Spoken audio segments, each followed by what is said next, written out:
Come on, Google. Okay, then. We are live with another episode of, well, this is not another episode of BS Busters. This is a new program called the SciFi Power Hour-ish, because most of these, we're aiming for an hour, but if we go a little bit over, that's okay. So without much ado, I'm going to let Triple M give his first, give his intro. Triple M. La la la la la la. Oh, excuse me. Hi everyone. This is Triple M here, and we are off to search for new discoveries. Yes. We are out to seek new life, new civilizations, to boldly go where no one's gone before. Or if you're Captain Kirk, to find new life and fuck it. But that's neither here nor there. Because that's what he really wants to do. And it's me, Mr. Red Fox. I am a huge Star Trek fan. I'm not one of those people who was like, I was watching it when it first came out because, obviously I'm not old enough to have watched Star Trek when it first came out. But but I did watch the original series syndicated when I was a little kid, and that got me into Star Trek. I didn't start with the first episodes. I started with like the more iconic ones, like Amok Time, where Kirk and Spock have to kill each other because Spock is in his pon farr where he must mate or he'll die. Yeah, and Spock's ex-wife sets up Kirk. It's like either you wouldn't kill your friend and I would be free, or you would kill your friend and then you'd be through your pon farr and I would still be free. It's like, that's cold. I'm like, damn, I thought Vulcan men were cold-hearted, but Jesus Christ, lady. So I have to say, the first time I've watched that episode, I was too young to understand what was going on. Mm-hmm. Until the older I got, I've seen it again. I'm like, cold, right? You're like, yeah. God damn, that is some fucked up shit. And for a species who goes on everything logical, that's very logical to the.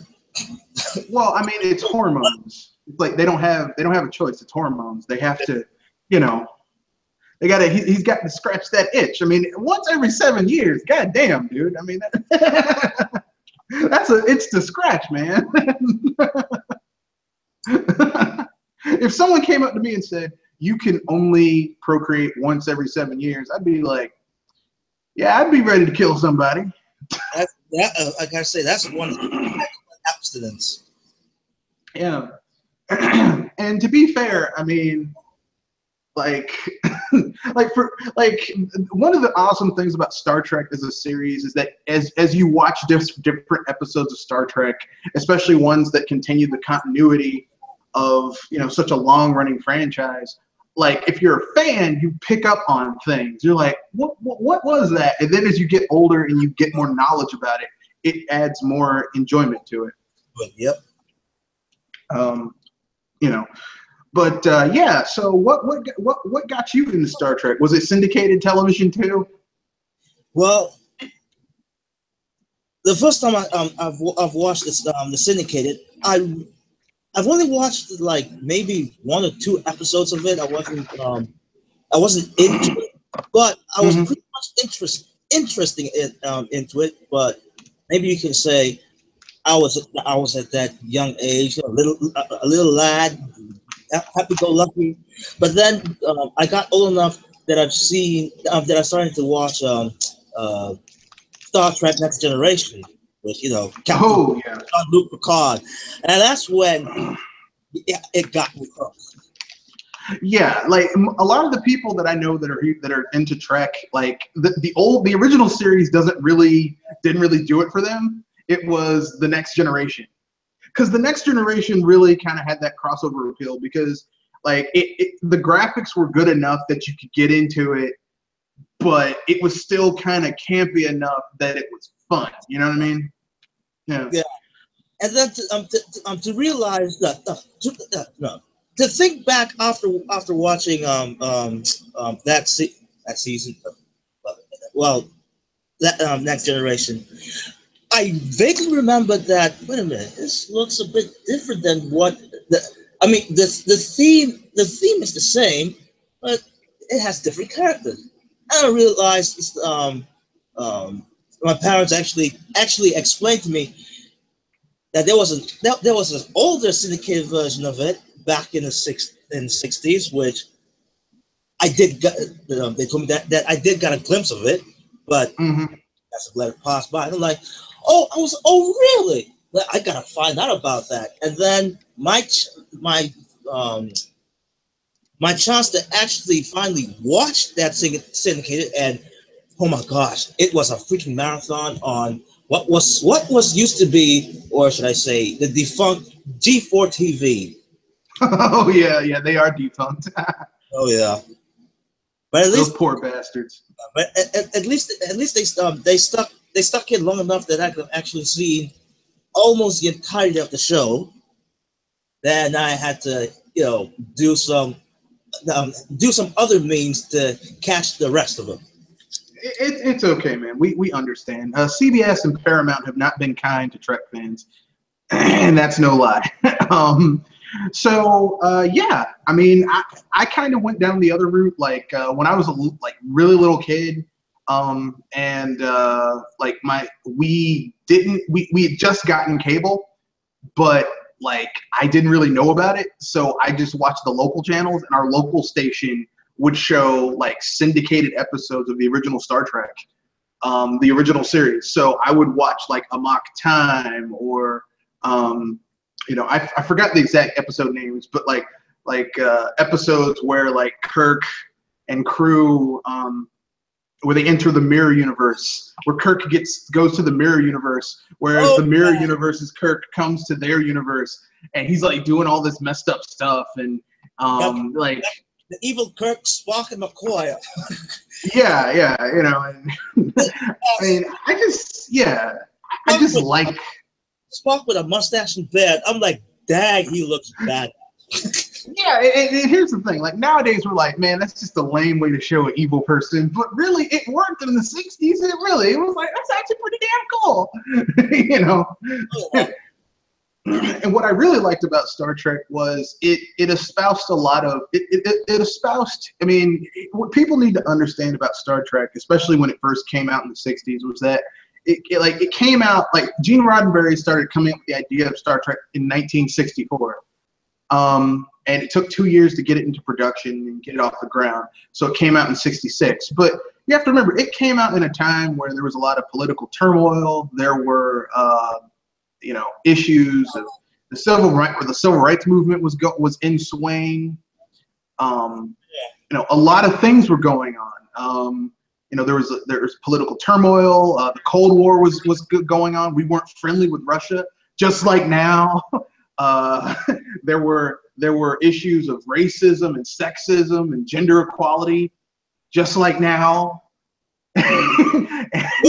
and you know what? Ironically, who knew that? How can I put it? Let's just say that the times has come full circle once again. Well, that's the thing about history. It repeats itself. It's a cycle. I mean, it might not be exactly the same, but it is a never-ending cycle. And the thing is, the hilarious thing is that Star Trek did something that we had never seen in a science fiction show before. Which up until that point, I mean, you had other science fiction shows, but they were always kind of short-lived or campy or kind of weird.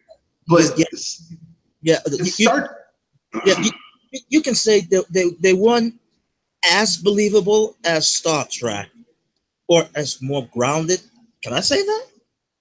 Well, ironically, Star Trek was relatively grounded. I mean, for its time. Yeah,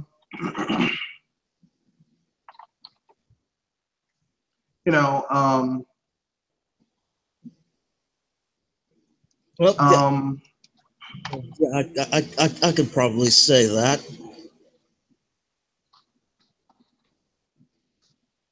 you know, and I mean, it was just like, the thing you have to realize about Star Trek was that Gene Roddenberry was like a raging social democrat. And he based Star Trek on a lot of the liberal social ethos, you know, of the social democrats of the time. So like Star Trek was made in a dark time where the nation kind of needed something that showed us a better vision of the future. And it did this by showing us a future where, you know, you weren't restricted by the color of your skin or your gender or your race. You were, you know, or even your species. You were restricted by, you know, your temperament or your, you know, your qualifications. Or your personality. Yeah, well, I mean, yeah, you know, if you're an asshole is, you know, I'm a green blob that can split into different creatures, but you're an asshole. Yes. You know, you know, that was a very interesting thing that was going on back then. And it showed a better vision of the future. Now, the Star Trek future, I mean, they had to go through some shit. I mean, they had World War III in the Star Trek future, which eventually led to World War III eventually led to the eugenics war, which was basically like fighting against people who initially were just genetically mutated due to the radiation, but then there were, you know, they were going up against people who were essentially augmented genetically in order to be stronger, faster, better. Ironically, one of the top villains of the Star Trek franchise is one of these augmented humans from Earth, an Indian. Well, actually, he's a Sikh from the subcontinent Asia, called Khan, Noonien Sung. So, yeah, I mean, it's a very deep franchise that is totally worth being a part of. And you know, I mean, it's like I said, it is I believe it's the second longest running continuous, well, almost continuous science fiction franchise in history. The only one that beats it out is Doctor Who, because Doctor Who came out on the TV shows. Like, the TV show was made for the BBC in the 50s. But Doctor Who's the only one that beats it out, because the rest of them, I mean, it's longer than Twilight Zone, Outer Limits. Although I do like Twilight Zone and Outer Limits, but yeah, with Rod Serling. If you ever want to see William Shatner shitty overacting but done well, watch Twilight Zone, a gremlin in the gears, where he's like, "There's something on the wing. There's something out there." It's hilarious. But anyway, so I guess it's time to get to the second part, which is just us talking about general things we like about Star Trek. So who's your favorite captain? You know, I got. I'm probably not the right person to answer that, because after Generation, crap. What came out? What came out after Next Generation? Because well, there were two that came out that were launched almost like within 2 or 3 years of each other. It was Deep Space Nine and Voyager. And Deep Space Nine had Benjamin Sisko, the black guy, Avery Brooks, and Voyager had Catherine Janeway, played by Katie Mulgrew. Katie Mulgrew.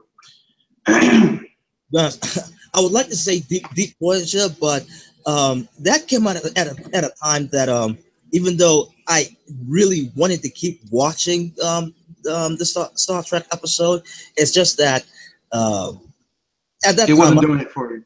No, it wasn't really it wasn't that it didn't do it for me. It's more like I had to straighten out my priority in my life. So all right. So I'm kind of in between with Jean-Luc Picard or Captain T. James Kirk, and for some reason, there are times I kind of flip one for the other. But if I look back, I'm most on the side of Jean-Luc Picard. Yeah, I like Picard too. I think Picard was, like, in terms of captains of the Enterprise, of an Enterprise, because obviously the Enterprise from Next Generation is not the same as the Enterprise from the movies with Kirk. I have to say I like Picard, but when it comes to just my favorite Star Trek captain, I have to say my number one is Benjamin Sisko from Deep Space Nine, just because, I mean, he was badass as hell. Like, Sisko proved that like Kirk didn't have any kids that he knew about, which is amazing because he tried to fuck everything. Like everything. It's like, that's a rock monster. Does it have a hole? Then I'm gonna try and fuck it. Jim, you've got every STD in the known galaxy. Just give me a shot, Bones. Yeah, Jim. I'm surprised he didn't spread them all far parts of the galaxy. Jim, I'm a doctor, not a miracle worker. But yeah, I had to go Benjamin Sisko, just because Benjamin Sisko proved that you could do it all. Because he had a son, he even got married and was gonna had a daughter. Like, he proved that you could have a family and also be a captain. And also take care of shit. You didn't have to sacrifice one for the other. Plus, Sisko had to deal with some shit. I mean, he had to deal with some shit, man. I mean, that dude was tough as fuck. So yeah, I give it up to Sisko, followed by it's a tie between Jean-Luc Picard and Captain Jonathan Archer from Enterprise. And then for second spot, and then I give the third spot to Janeway from Voyager, and last would be Kirk, because Kirk was just, let's just say he was just an anal hole, right? Well, not just that. It's just like, okay, every other captain has their merits, but Kirk is nothing without his crew. Like, what makes Kirk a good captain is that he has his crew, whereas Jean-Luc Picard, even without his crew, can figure out some shit. Janeway, without her crew, is still pretty damn badass. Sisko, without his crew, can still do a lot of really cool shit. But Kirk, without his crew, is just some old, fat, bald-headed asshole trying to, I'm Captain James T. Kirk. Yeah, sit your ass down. Stop. I'm Kirk. Damn it, Kirk. Yeah, whatever. That's a look. Here's a green chick in a bikini. Go. She's gonna take you to town. So now that we've gotten the captain question out the way, what are some of your favorite villains from the Star Trek series? To be honest, I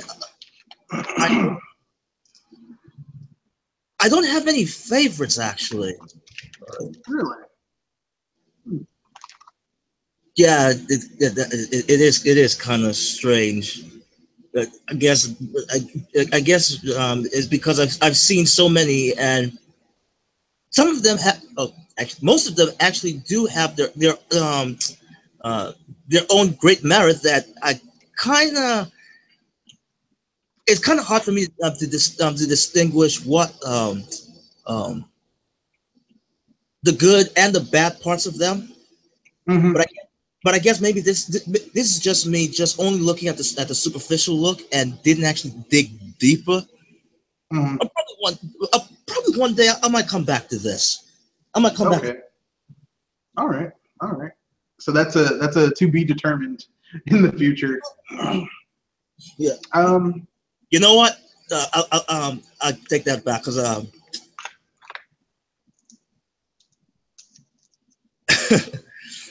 this might be maybe a generic pick, at least in my eye, but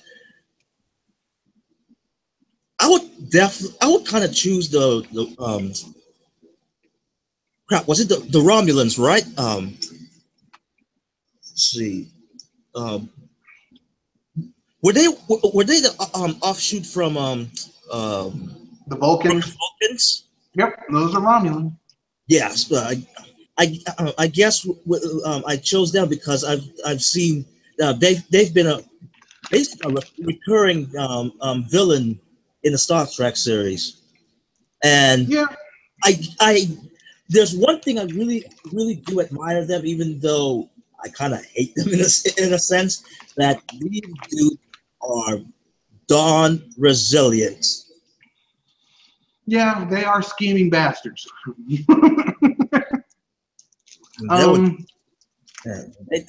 They take heavy pride in their cause.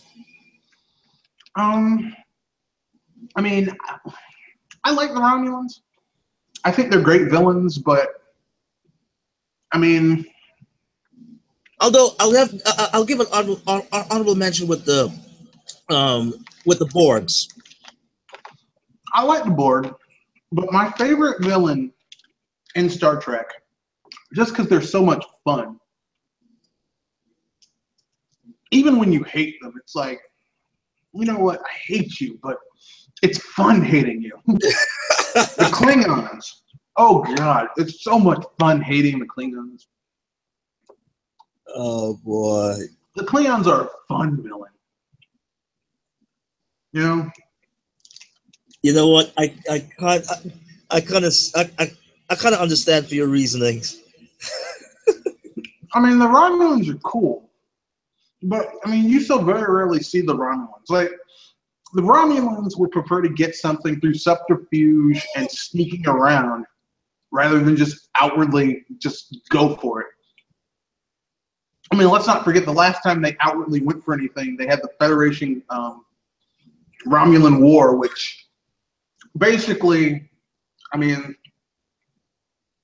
suffice it to say, the Romulans are kind of like Japan during World War, during like the wars that they've had. Oh yeah. Japan likes starting fights with nations that are way bigger than it, that it really shouldn't be fighting. They think they could have won. Well, even though they have the technological superiority, they don't have the numbers to sustain a long sustained conflict. And that's the problem with the Romulans. Like, they have stealth ships. They can, unlike like in Star Trek history, the reason the Klingons' bird of prey, like that you see in the Next Generation, the Klingon bird of prey was actually that you see in the Next Generation. That design was the Klingons got from the Romulans. Like, the Romulans helped them develop that type of ship. But the thing is that I keep remembering. I keep forgetting that. But yes, go on. But the thing is like the Romulans kept a design flaw with that ship, and the design flaw was that it couldn't fire when it was cloaked. But Romulan ships can fire while they're cloaked all day. Like, there's no. I mean, think about that. A ship that is basically invisible to sensors that can fire while cloaked. That's terrifying if you're in Starfleet, unless you happen to have someone on board, like in the Undiscovered Country, where they friggin' make a homing torpedo. It's like, why didn't anyone ever figure out to make a homing torpedo that homed in on the emissions from a ship, even if it was cloaked? I mean, that's one of those things where it's like, that's so obvious. Why didn't anyone think about that?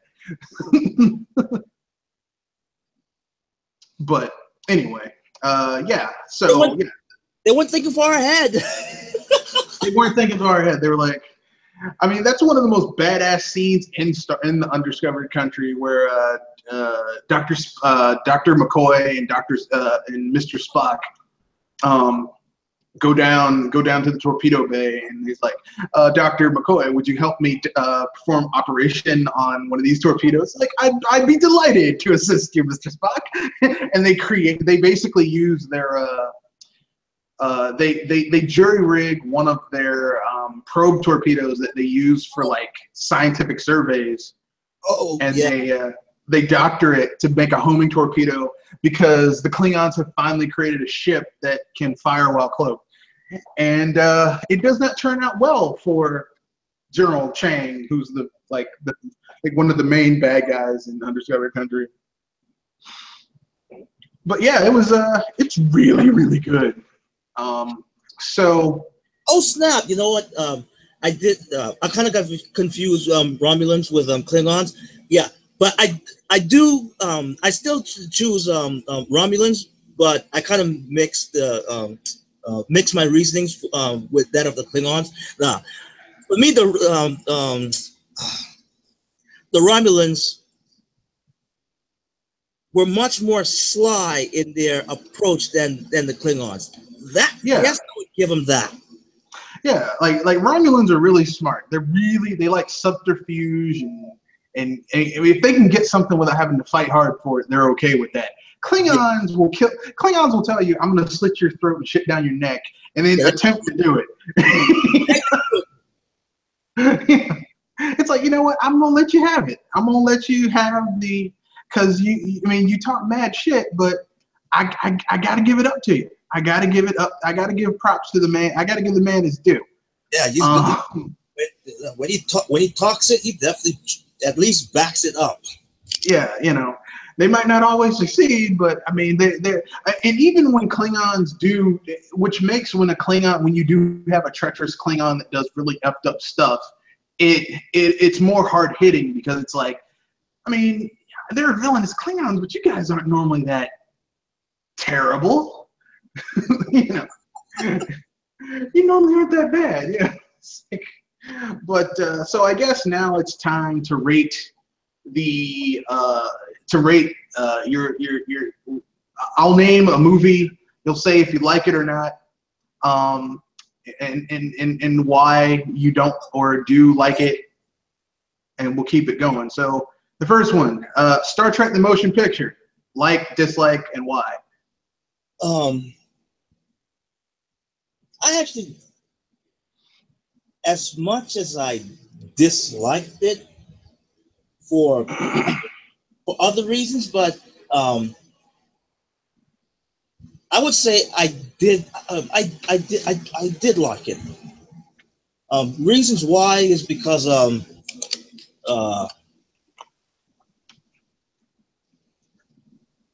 okay, the story is straightforward. So I get it was at that time that I was I was just a lad. My understanding of the English language wasn't 100%, but I did try to discern some stuff, or at least in at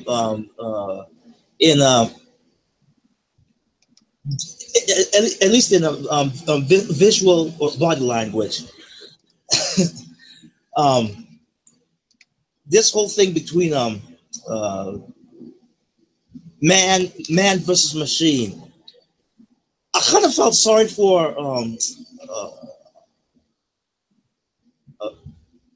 or let's just say these two individuals that were really attractive to each other, but the female got caught, captured, something like that, if I remember, and basically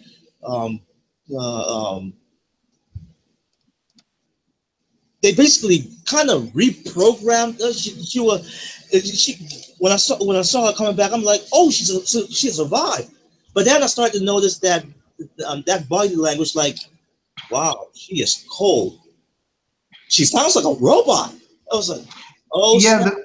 The V'ger probe basically abducted her and took over, like transplanted its consciousness into her, and then sent her back. And like the dude who was captaining the ship, he's like, like he's trying to reconnect to her. And I mean, I can see what you're saying.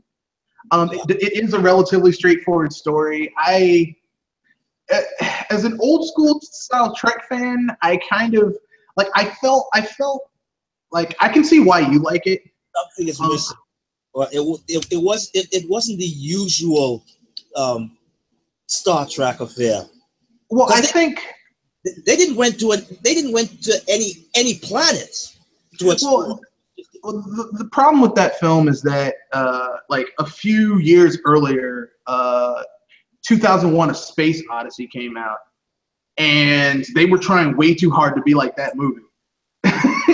like that movie. Like, there's so many shots where it's like, oh, this is gonna be just like 2001: A Space Odyssey. This is gonna be just like, because 2001: Space Odyssey, before that movie came out, was like one of the big science fiction films. And I know some people are gonna say, well, what about Star Wars? Star Wars is not science fiction. I know some people are gonna get mad at me. They're gonna be, how dare you? How dare you say Star Wars is not science fiction? I mean, sure. Okay. I mean, sure. Star Wars has some science fiction elements, but it's really it's more of a fantasy. Because if you took the characters from Star Wars and you swapped out some of the words and then changed the setting a little bit, it still would be what it is. For example, if you said that the galaxy isn't a galaxy but one large planet, and these planets, Kashyyyk, Endor, Alderaan, if those were just cities or places, right, and the spaceships were just airships, right, and the Empire was some dominant, like, continental empire that's like, we've got an airship that can blow up cities, right? I mean, you still wouldn't, the impact of what goes on in Star Wars would not end. You'd still be like, oh yeah, I get what they're doing here. Whereas if you changed terminology in Star Trek, like turned planets into just cities, turned races into just tribal, like it would mess up the terminology. And I mean, and when you really think about it, aren't like Jedi and Sith Lords just wizards? Wizards who, instead of using staffs, have energy swords. I mean, come on. Staffs? I thought more like swords, but yeah, I get that. Well, it's not. Well, they're wizards. I mean, you know, they can't have a normal sword. They need an energy sword because they're wizards. You know, and the color of the energy sword determines if you're a good wizard or a bad wizard. Like, you've got rogues with airships that they use to smuggle things around, and the rogue has a sidekick who's a giant animal man from a giant forest area. I mean, this is fantasy. There's nothing wrong with it, but it's not science fiction. So, I mean, I love Star Wars, and we might do a Sci-Fi Power hour about Star Wars all on its own. But yeah. I mean, you know, Star Trek is science fiction, and there's a difference. But yeah, basically, yeah. I think that I could see why you'd like the first movie. And I mean, I think for a first movie, it really does keep the it feels like an episode from the original series. And I like that. I like that, even though they already did the Voyager episode. They did an episode, a Voyager episode in the original series. They did another one apparently. Because you know what, you're right about that. Oh, also probably the reason why I actually enjoyed it, because I didn't get a chance to see Space Odyssey. So yeah, that could be the case too. No, I mean, it wasn't so much if you'd seen it. It's just like, okay, Star Trek has a certain things about it that make it Star Trek, right? Yes. Then you would be weird if you were watching like whatever, like Power Rangers has certain things about Power Rangers that make it a Power Rangers. If they said we're making a Power Rangers movie and it doesn't have the Power Ranger suits, it doesn't have the Zords, it doesn't have Zordon, it doesn't have them fighting any monsters, you'd be like, this has nothing to do with. I mean, it's got 5 teenagers with attitude, but that's about it. You know. Like, you would be like, this is not really Power Rangers. And that was the problem with Star Wars: The Motion Picture, is that they had a lot of elements that like are part of Star Trek that weren't in there because they were trying too hard to be like 2001: A Space Odyssey. Plus, that movie is too goddamn long. Like, and I'm saying this as someone who has seen the director's cut that's like 3 hours and like 15 minutes with extra footage. I mean, it is, Jesus Christ, that movie is too goddamn long.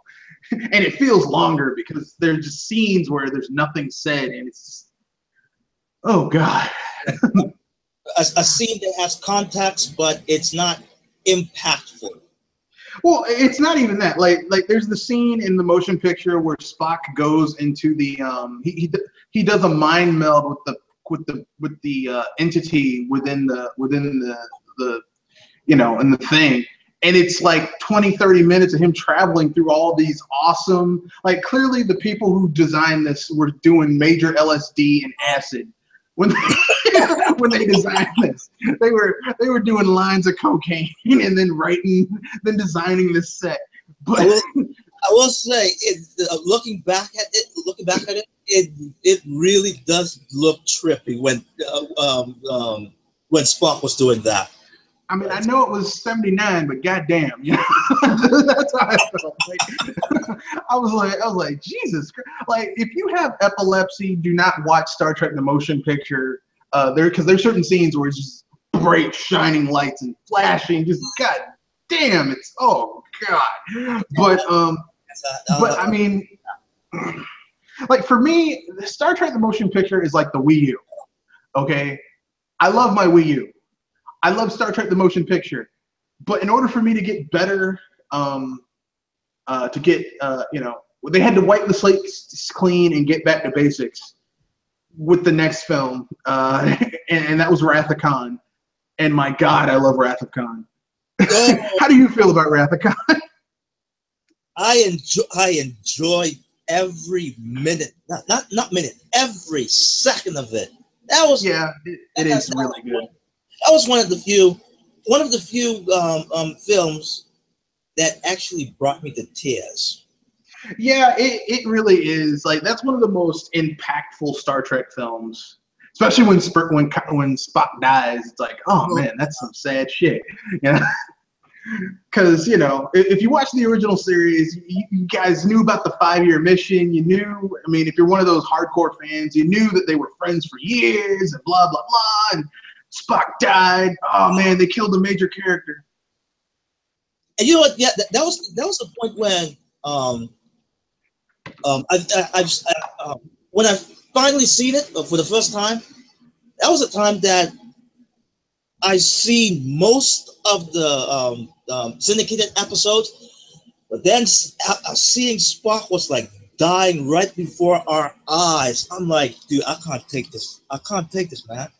Well, this is one of the few times where William Shatner actually acted well, because the death of Spock in Wrath of Khan is actually really good. Like literally, like Spock plays one final joke on McCoy, because like the thing you have to realize is that Spock and McCoy are two parts of Kirk's.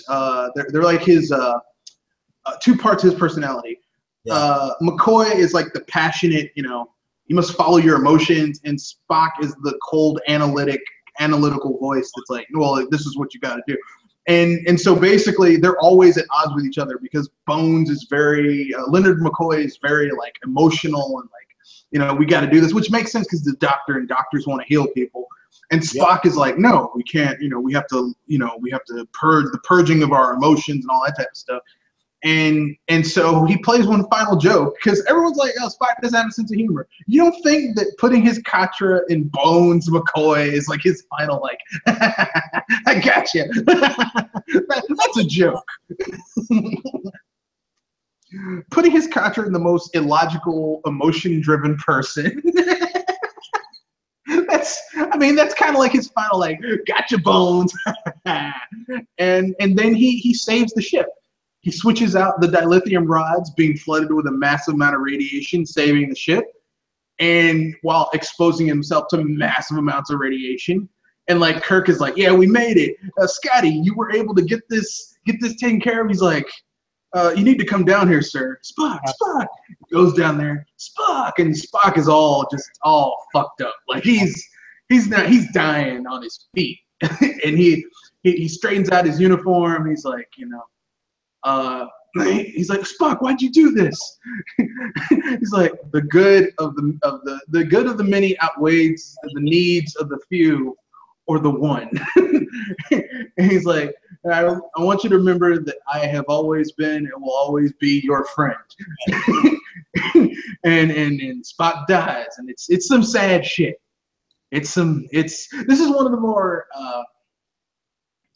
it's one of the more impactful Star Trek movies, in my opinion, just because it's so damn deep. It's a lot of awesome shit going on. So we both agree that's a good one. The Wrath of Khan. Plus, Ricardo Montalban is Khan, Mini, Soon. I even got to give it to Khan. It's like, oh my, this dude, this person was on that desolated planet for how many years, and still angry at what Kirk did to him. Even though it wasn't really Kirk's fault. Yeah, like how is Kirk supposed to know? How is anyone in Starfleet supposed to know a star is going to tilt on its axis and change the seasons and turn a paradise planet into a shithole? Like, yeah. I mean, hell, God couldn't even figure that shit out. But yeah, he's like, why must we continue to hunt Kirk? He tasks me. It's like, God damn, dude, you're crazy. But yeah, the Wrath of Khan, 2 thumbs up. Both of us, 2 thumbs up. Wrath of Khan's awesome. So I guess I would give it 4 thumbs up with my toe. Yeah, but 2 thumbs and 2 big toes. But I guess the next one would be The Search for Spock. A lot of people hate this movie, but I like it. Wait, people hate this movie? Here's the thing. People think that every odd-numbered Star Trek movie is bad. The even-numbered ones are good. But for me, like, I think aside from Star Trek the Motion Picture, because it was trying too hard to not be Star Trek, is kind of the only one where I'm like, okay, I can see why people wouldn't like it. But I think aside from that, the other ones are kind of on point. Like The Search for Spock, they had to bring back Spock because, like I said, the original Star Trek films are basically about the original crew, and Kirk is nothing without his crew. Like, you got to have his crew there, or nothing works. So they had to find a way to bring him back, and how they bring him back is actually pretty friggin' awesome. So yes, I like that. Yeah, and I also like the fact that it's a really awesome throwback. And if you watch The Search for Spock as a Trekkie with more knowledge about what's going on, everything, you pick up so much more. You find, you see that Spock, they launched Spock onto the Genesis planet, that's how his body came back. But they had to bring his Katra, which is his consciousness, back to that thing. So Kirk's estranged son that he never knew about because Dr. Marcus never told him about the shit, that she had a kid. I mean, she says it was because he was never going to give up Starfleet, which is true. James Tiberius Kirk would be a terrible father. Oh, yes. Yeah. He would be a fucking horrible dad. Look, he'd be trying to fuck all your female teachers, maybe even your male teachers, because Kirk can't keep it in his pants. It'd be horrible. But anyway, yeah. So they try to get Spock back, and they really bring him back.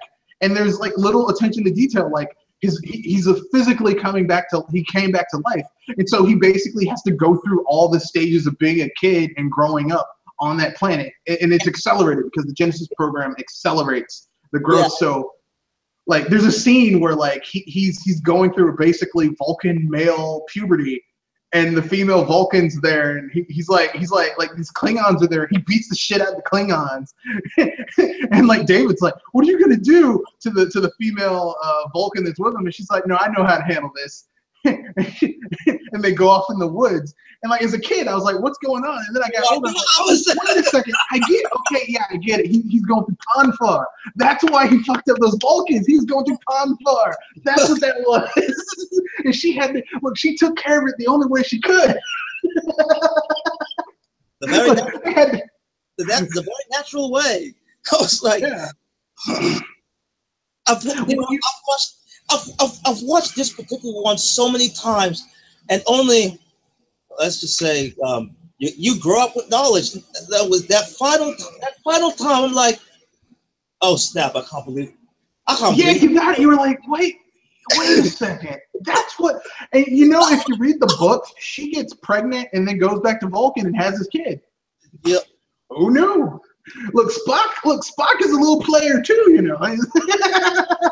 Well, under such extreme circumstances, yeah, I can see that. Look, he did what he had to do, and she did what she had to do. And in the third one, Kirk's son David dies. David Marcus, he's killed by Kruge, the Klingons, which forever cements Kirk's hate of Klingons, which I don't like. I'm like, okay, I understand why you'd be angry, but hate? I mean, you didn't even know the kid. You literally did not know the kid. I would say this is more like I don't know, us. I'm not even sure if I'm qualified to say this, but it has something to do with some psychological, or even some physiological mindset that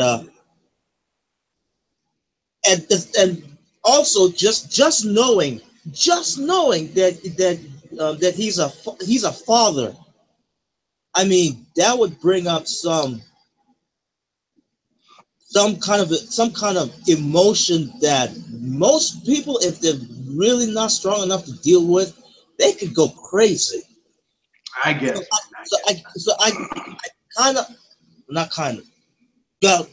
understand what Kirk was going through, because I'm like, damn, you just knew that you had a son, and then an hour though, 30 minutes later, he's gone. Like, I guess I'm just saying. I mean, it just seems kind of weird. It's kind of like, okay, it's kind of like, you know, I'm 31. If someone came up to me and said, "You have a kid," now no one would ever say this to me because I have never engaged in unprotected sex with someone ever. But if someone came up to me and said, "You have a kid, you have a 5-year-old," or, you know, 30 years from now, you have a 30-year-old, it's like I'd be like, I'm a father, but I mean, I haven't really built that emotional connection. You know what I mean? But then here's the thing with Kirk, he was going to accept that, and then to take it away from you in that quick session. Yeah. I guess. I'll give him the benefit of the doubt on that one. So, I'll be like, okay, maybe. I don't know. And you know what? Speaking about that, with that kind of experience, on top of that, losing your best friend. Well, I mean, his friend, but he gets his friend back. He loses a son, but he gets his best friend back. Yeah, that's something. Well, he kind of gets his best friend back, because when they return Spock's Katra, he still isn't. He hasn't recovered. He's not 100%. That's, yeah. Like, you know, because I mean, and he couldn't recover because I mean, you've been inside of Bones McCoy's mind.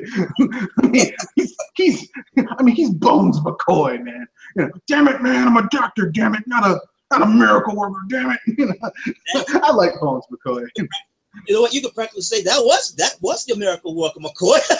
You're not scrambling my molecules, transporting me through that damn thing. Damn it, man. He's dead, Jim. Yeah, but you know, but so like at the end, he's like Spock. He's like, "Hello, Captain Kirk." He's like, "Come on, Spock." It's like we're friends. And like at the end, he's like, "Yeah, we are friends." And but he's not still like at 100%. And then, you know, we get Star Trek 4, which is one of my personal favorites, the one where they go back in time and save the whales. You know what? I gotta say that is the one. That's the one Star Trek film that caught me by surprise. What, they saved the whales, or just about everything what they've done. Well, at least with the whole time travel thing, because they've already done that in the episodes. But in this one, I'm like, wow, are you guys making some sort of a paradox here? And that was a time. That was a time before I even seen the Terminator movies. That the whole time traveling and just taking the whales from one era and bring it to the future. I'm like, wow, that blew my mind. Look, man, they had to save the Earth, and the only way they could save the Earth was by bringing the whales back. That's the only way they could do it. Yeah, that's the only way they could do it. And I'm like, those are the last species. I'm like, I mean, I don't know how you're gonna make a viable breeding species with just 2 whales. Okay, well, technically 4 whales, because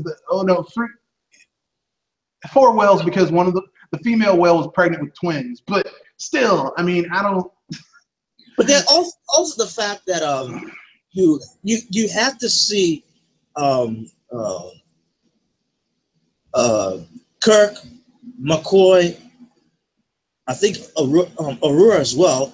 But then, how they had to interact in that era of time. But what really got me going or got me laughing was seeing how Spock had to interact with with that time. Yeah, he's like, no shit. It's like, really? or Chekhov, where are the nuclear vessels? The nuclear vessels. It's like, hey, you can't even. How do you interact with this computer? You use a mouse. How quaint.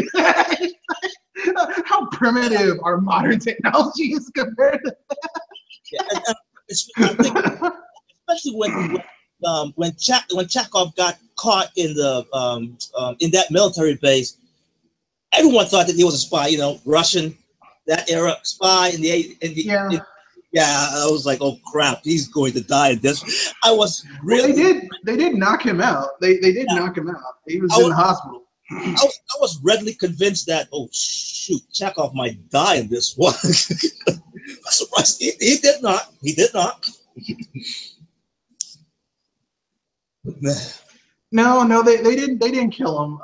They did injure him, and Bones is like, it's like, damn it, man, these barbarians, they're gonna cut this man open. Like Bones is a doctor. He's like, he scans this guy with his tricorder. He's like, I fixed him. He's a miracle worker. You'll be fine. You know, he's like. I mean, Forrest Kelly was one of this guy was a really great actor. Oh yeah. He really you know, I gotta give points to Forrest Kelly for playing Bones McCoy because he was really good at it. But with that being said, I guess it's time. We're going from episode 4 to episode 5, the final frontier, where they go meet God. They just go meet God because why not? Go meet God. I knew I missed one film. That was the one I haven't seen yet. Dang it! Well, if you ever get a chance, I'm not going to spoil it for you, but they meet God, and it's hilarious. So I guess skipping number 5, we'll move on to number 6, which is The Undiscovered Country, which is, personally speaking, one of my favorite Star Trek films of all time. Let's see. Wait, Undiscovered. That's the one where the Klingons and the Federation, because the Klingons' moon that they're going to that they were using to generate energy and feed the energy supply, the planet blows up, and so basically the Klingons are in deep shit, and the Federation's like, well, we have to render aid because even though that happened, like, you know, we're the Federation, we help out people who need help, even our traditional enemies. And like they're going to do a treaty, a non-aggression treaty, and have the Klingons basically like peace after all these years. But there are people on the Klingon side and the Federation side who do not want to see this happen. So they work together. They collude in order to scuttle the peace talks, and they use Captain Kirk as the fall guy and his crew. Why can I not remember this one? Because I remember I've seen this one, but it's very hazy, and I think I did enjoy it, but well, I mean, you probably saw it a long time ago. Yeah, and maybe this is just me guessing, but I probably enjoyed it because of the whole the whole two sides that you see from each side, from Klingons and the Federations, and I'm like, wow. No, at first, how it started, I was like, oh, these guys, these two sides are good friends now. But then as the film progressed, I'm like, okay, now I see this. There's still some hatred from both sides of these, and I'm like, how is this going? How is this going to be conclude?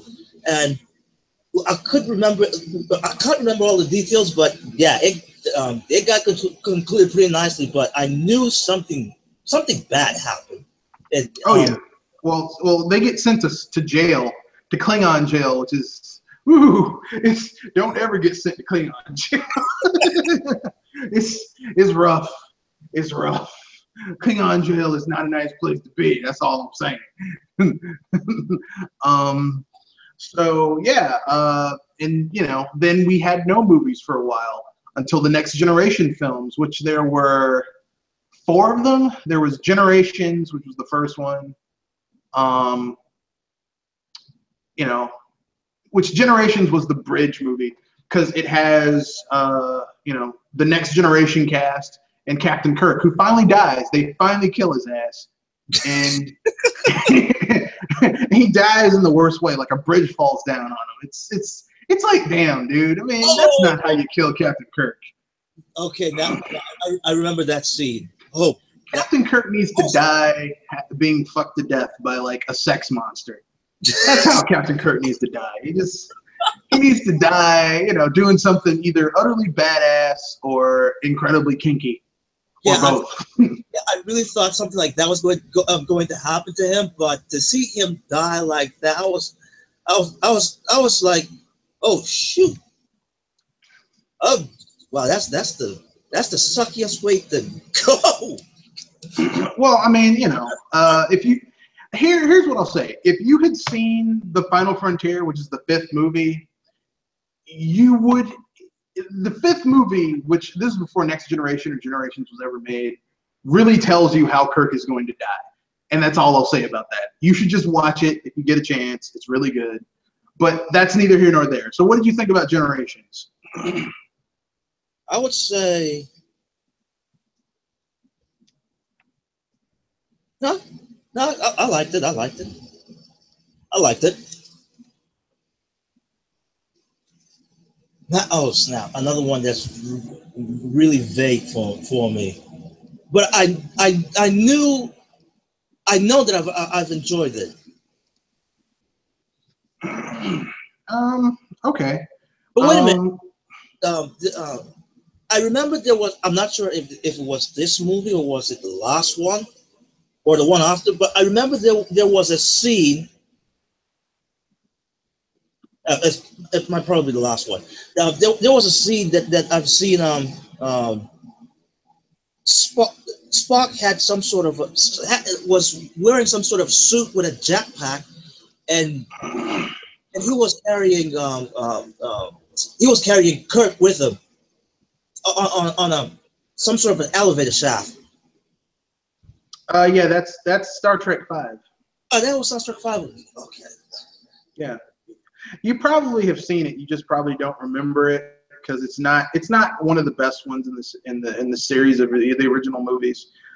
I mean, the only reason I like it is because it gives you more information on the characters. Like, you learn about why Kirk is the way he is, why Spock is the way he is, why Bones is the way he is. You learn about the inner motivations of all these characters. And it's actually, I mean, even though it was directed by William Shatner, it's actually, there are certain parts of it that are really good.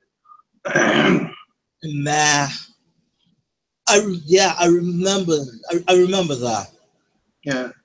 But yeah, that was the fifth movie. I was in the back. Wonderful. Yeah, and then, I mean, First Contact, I think, not First Contact, Generations was pretty good. I thought it was cool how they finally gave Data emotions. That was actually kind of funny. Yeah. Like, there's a scene where the Enterprise is about to crash into this planet, and Data just says, "Oh shit," and Riker just looks at him, like everyone just stops and looks at him.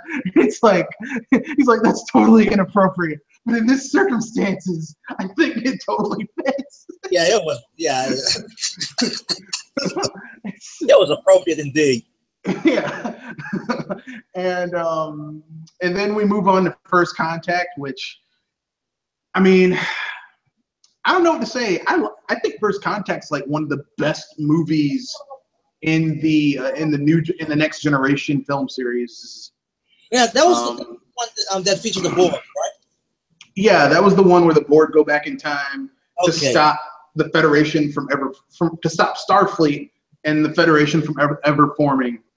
Yeah, and I don't know, but for some reason, there was one particular scene of that film that always when I see this scene, it makes me chuckle. It was with it was a small talk between Commander Gordy LaForge when he was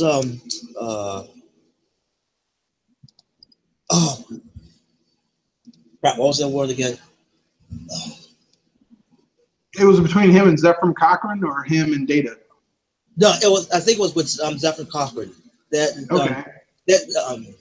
think that was him. That he was just saying, "Okay, dude, I need to take a leak," and Gordy was like, "A leak? I'm not seeing it. I'm not seeing the surrounding area that has anything of a leak that's sprouting." Pop was like, "Don't you people at the 21st century ever pee?" I was like, "The leak." I don't know why, but that keeps me up every time. Well, I mean, that's First Contact is kind of like their it's kind of like their fourth movie from the original series, where they go back in time to the 80s. You know, that's kind of like their version of it, except it's not the 80s; it's the 21st century, when Zefram Cochrane creates the 21st century, where Zefram Cochrane creates the first warp drive, which gets the Vulcans who had been observing humanity attention, and they initiate First Contact. Yep. Which is very important if you know your Star Trek history. Yeah. Indeed. But yeah, I mean, I like First Contact. I think I think it's a little too actiony for Star Trek for me. Like, because Star Trek needs to be a bit more cerebral, but I think they balanced it out relatively well. I mean, I would agree with you with that because how can I put this? It was more. Now yes, you thought you would see the Borgs coming in. It would be more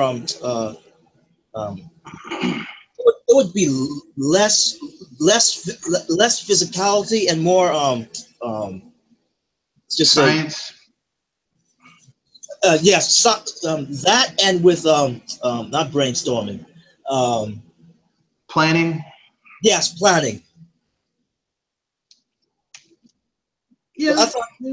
So I thought they would go much more in depth with how to deal with certain situations, but I guess it was in the 90s, so they thought that action pieces would be much easier for them to do. Well, they make Jean-Luc Picard act like not. Like, here's the thing: Jean-Luc Picard very rarely loses his cool. And the only time I've ever seen Jean-Luc Picard lose his cool was in that hologram scene, like depicted back in the was it back in the 60s? No, back in the 60s, or was it the 1920s? The whole. No, I don't mean in the movie. I mean like as a character in the series. Like I'd only seen Jean-Luc Picard lose his shit when he was being tortured by the Cardassians, where the guy wants him to say whatever he wants him to say. And like one of his codes are like there are 3 lights when there are really 4 lights, but he wants them to say there are 3 so that if he says that, he'll say anything else that the guy wants him to say, so that he can say all types of fucked up shit about the Federation and they can publicize it and make the Federation look bad. And when basically when like after the Borg thing and Picard is forced to take some time off on Earth, and basically like he gets in a fight with his brother, and he kind of like he kind of breaks down because he's like Picard has spent his entire life trying to create this ultimate career, trying to be perfect, and yet throughout with all of his discipline, there was nothing he could do to stop himself from being taken over by the Borg. Like he can't, like he just breaks down, he starts crying, he can't deal with it. Those are the only 2 times I've actually seen Picard break down, but I guess they could kind of get away with it in First Contact because he is dealing with the Borg, and they did kind of kill his nephew and everything, and what, like, I mean, yeah. And on top of that, he did he had some history with them in the past. Yeah, he does. Oh God, I mean, I think the Borg were one of the best villains they ever had in the Next Generation because the Borg basically took the strengths of the Federation and turned them into weaknesses. Yep. And did it in a very good way. So I give props to that. So next we move on to Insurrection, which it's Insurrection. All right, give me a synopsis of this one. Insurrection is the one where basically the Federation comes across this planet where just by living on the planet, people get younger, and the denizens of the planet have eternal youth. They live a very long time, and these creatures have approached this Federation admiral, and they're like, "We want you to help us evict these people off this planet so that we can take it over, and we'll share the resources with you." And essentially speaking, it turns out that that this is illegal. Like, you can't do this in the Federation. You can't evict people off their planet. And like the admiral's like, well, it turns out that the people who have approached this admiral are actually from the same planet, but they were kicked off because they were too violent and too irrational and just like not very nice people. But the thing is that they're still alive after like hundreds of years because they figured out a way to take the life energy from other creatures and apply it to themselves, which they use in order to essentially keep themselves alive. And ironically, they aren't going to kill their relatives. They're just going to send them out in space like they did themselves and, let them suffer for a while and get their lives back, as it were. And it's not a terrible movie, but it's not good either. You know what I mean? You know what? I think I kind of remember that, and I kind of remember the scenes for that, but I can see why. I can see why it wasn't as liked, or probably even got disliked. I mean, it's not terrible, but yeah, you can probably say that I kind of felt distant about that movie because I really couldn't feel for it, and that's it's not a lack of trying. It's just okay. Let me put it this way: Insurrection is not bad, in my opinion. It's just Insurrection feels like it should have been an episode or maybe a two-parter episode from the TV series. It doesn't seem a grand enough scope to make a movie about it. You know what I mean? yeah. That's the one bad. That's the thing where I'm like, okay, that you know. And I like the ideas that it had in it though. But that brings me to the last film, which is Star Trek Nemesis. Oh.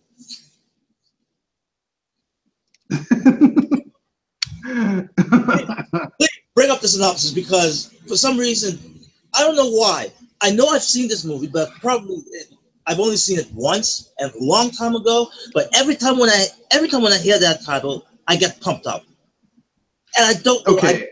I have to look at it again. Okay, Star Trek Nemesis is essentially, how can I put this? Star Trek Nemesis is about basically,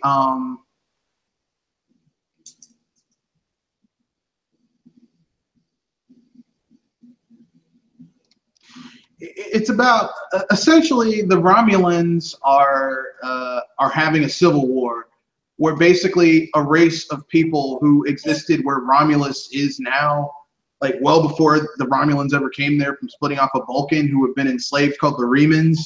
And they're essentially like, we're tired of being your slaves. We're tired of being like miners and cannon fodder and like doing all this shit. And the Romulans are like, fuck you, you're inferior.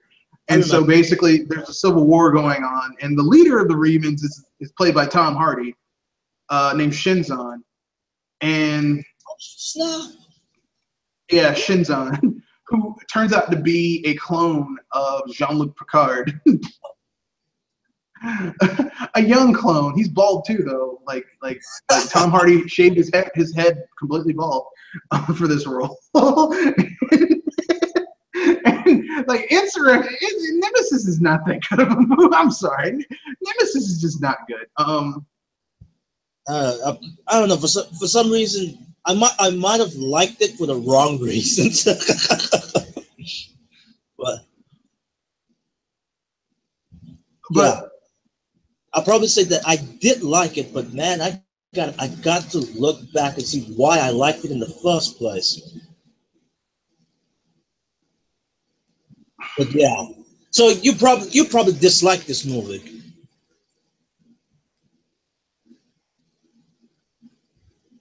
But anyway,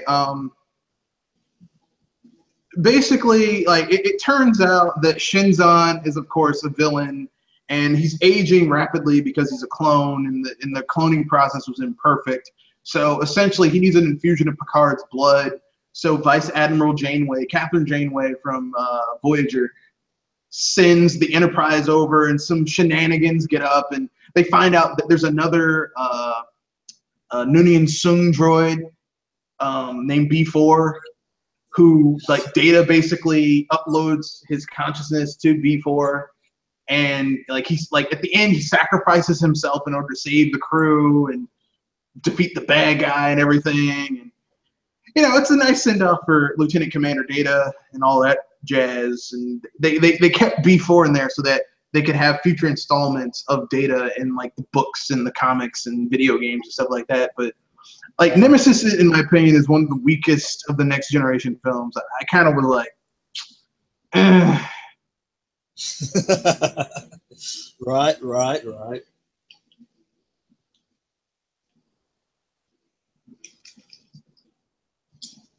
Yeah. It had a lot of actions in it, right? Not really. Not really. Huh. Huh. I mean, it had a decent amount of actors, but I mean, the normal people it's always had. Oh, I mean, action. Did it had a lot of action sequence?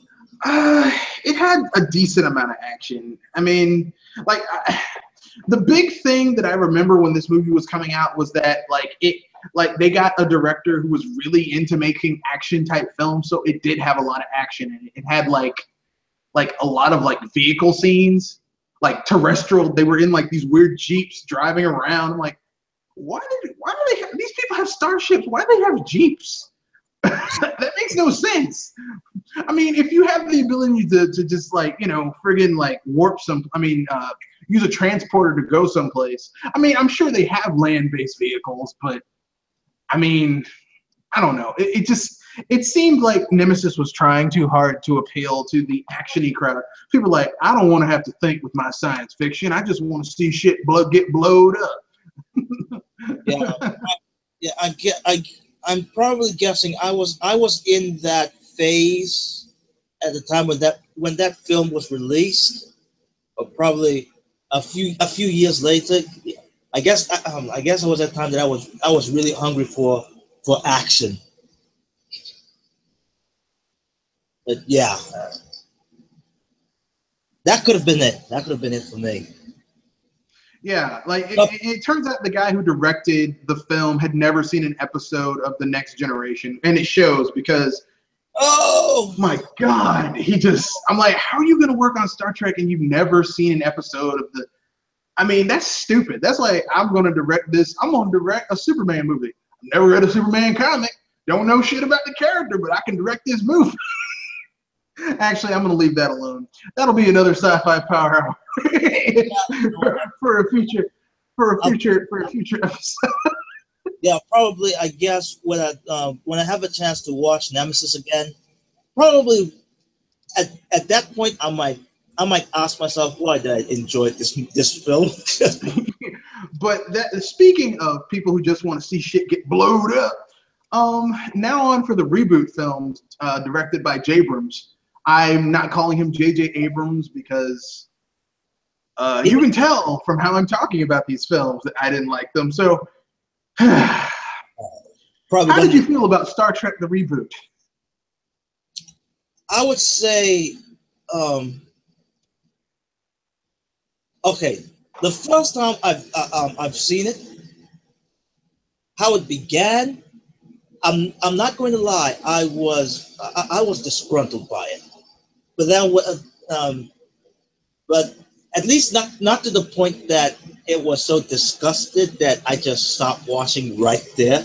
So I was a bit more tolerant than I thought I would, because I kept watching it, and I've seen, okay, I see where these guys are going with it, and surprisingly enough, I could accept it. I really thought that I was coming in, at the more I see it, I would get much more angrier. But I'm like, I can see some what's that phrase again? You can see the flaws, but they don't bother you to the point where you're like, fuck this movie. Well, basically like that. Yes, basically like that. Okay. Okay, that's fair enough. I kind of do like it. I kind of do like it when they brought Leonard Nimoy as the old Spock. You mean the original Spock? Yeah. That was cool. Yeah, I'm gonna keep it real. I liked the Next Generation. I mean, I liked the reboot when I first saw it. Hear me out, everyone. Don't get your pitchforks. Don't get your tiki torches and loudspeakers out yet, folks. A little bit of topical humor considering where I live. But, and that's a big but, like 3 feet wide. But okay. But in later viewings of this movie, I can see the flaws with it. I can see where it had major issues, and I can see where it kind of, like, as a Star Trek fan, like, who's like a fan of the lore and stuff like that, there's some glaring holes in that movie, which bother me to the point where I'm like, man.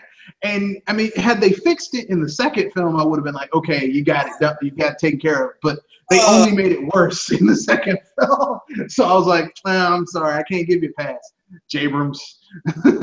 Fuck, look, I'm like Dave Chappelle in those in that Rick James sketch where he grinds his feet into the Eddie Murphy brothers, into the Murphy brothers couch, Eddie Murphy and Charlie Murphy's couch. Like, F your couch. That's how I feel about those two films, Star Trek and Star Trek Beyond. Let's segue. Star Trek Beyond. Yeah, I would say. Well, before that, I would say for the first movie, the glaring issue for me is some of the technical terminology when it came to the space warp.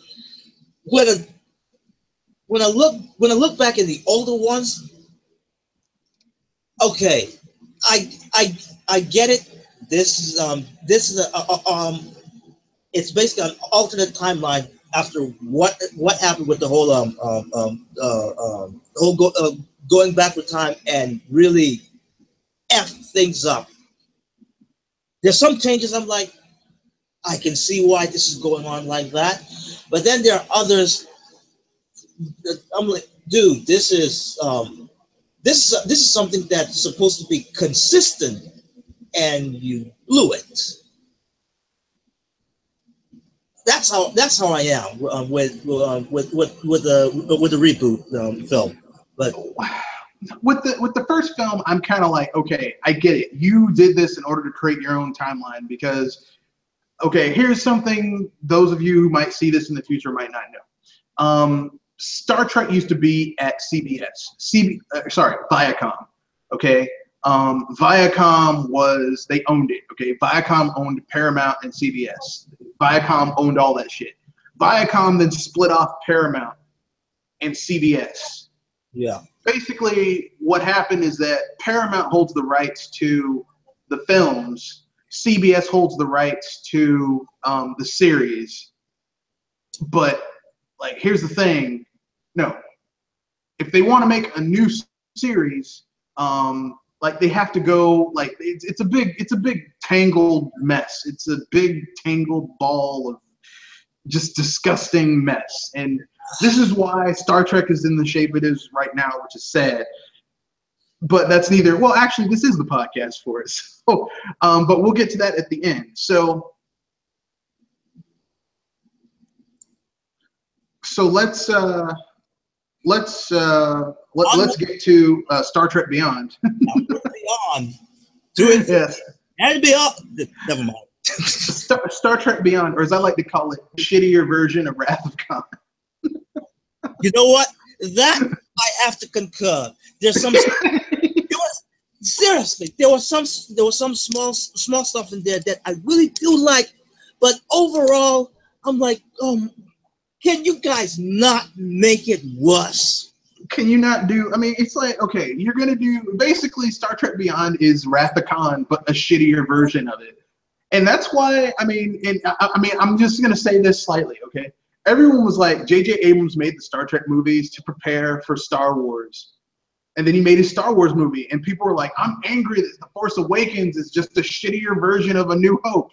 I'm like, as a Star Trek fan, he's already did this to us. It was called Star Trek Beyond, which is just a shittier version of Wrath of Khan.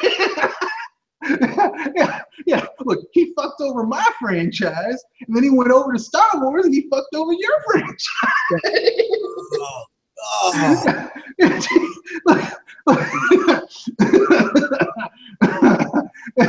Look, J.J. Abrams is like a dude he's like Usher, giving all those women gonorrhea. like he came to my side of the street. And he slept with the chick on my side of the street and gave her the clap. Then he went across the street and he slept with your girlfriend and gave her the clap too. I mean, I hate to say it like that, but that's what he did. And we tried to tell you, you don't want J.J. Abrams to make a movie for you. You don't want him to do that. He's terrible. No. It'd be great if J.J. Abrams did a Star Wars movie. Oh God, no, please. Nope. Please, Jesus, no, nope. Please. Don't do it. You know what? I really tried to like that episode 7, whatever you want to call that bloody thing. But oh boy. But yeah, let me not speak about that abomination. Let's go back to the Beyond. Now, here's the small things that I actually do like about Beyond is when they literally do a character reversal with Spock and Kirk. I actually like that. Now, here's the thing I will say that I'm going to go against the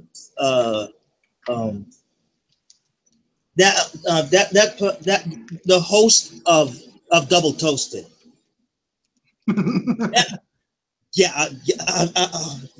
I've been meaning to do this, and thank you, Red Fox, for making this platform for me, because I'm going ham on this crap. Forgive me for saying that. Shouldn't say that. I'm going all out on this thing. Okay. Yes, we do understand that Spock is the person that he is. That he is the one that's logical. He doesn't show or at least try not to show any emotion whatsoever. Mm-hmm. But here's the thing: I can actually understand with Beyond. Yeah. Because of what happened in the reboot, I can see why Spock would have even much more turmoil to subdue his emotion, because you bastard! I don't care how logical that you can be, Double Toasted, but to have your entire planet go up in smoke, and the person who was basically your anchor to your emotion also seeing her death. Would you really think that you would try to that you would keep your sanity, at least your sanity, stable enough?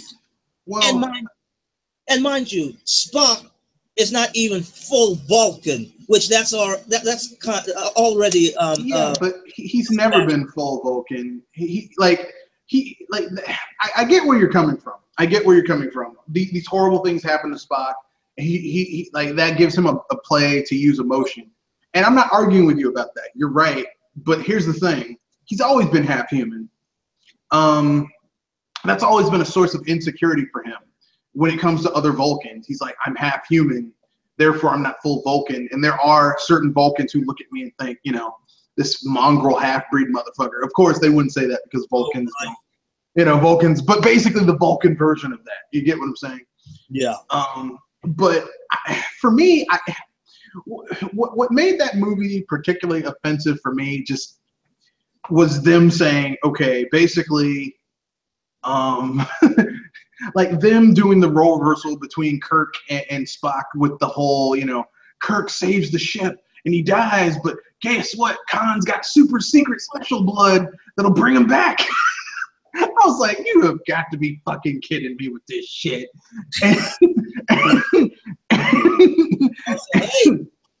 He's the human perfection.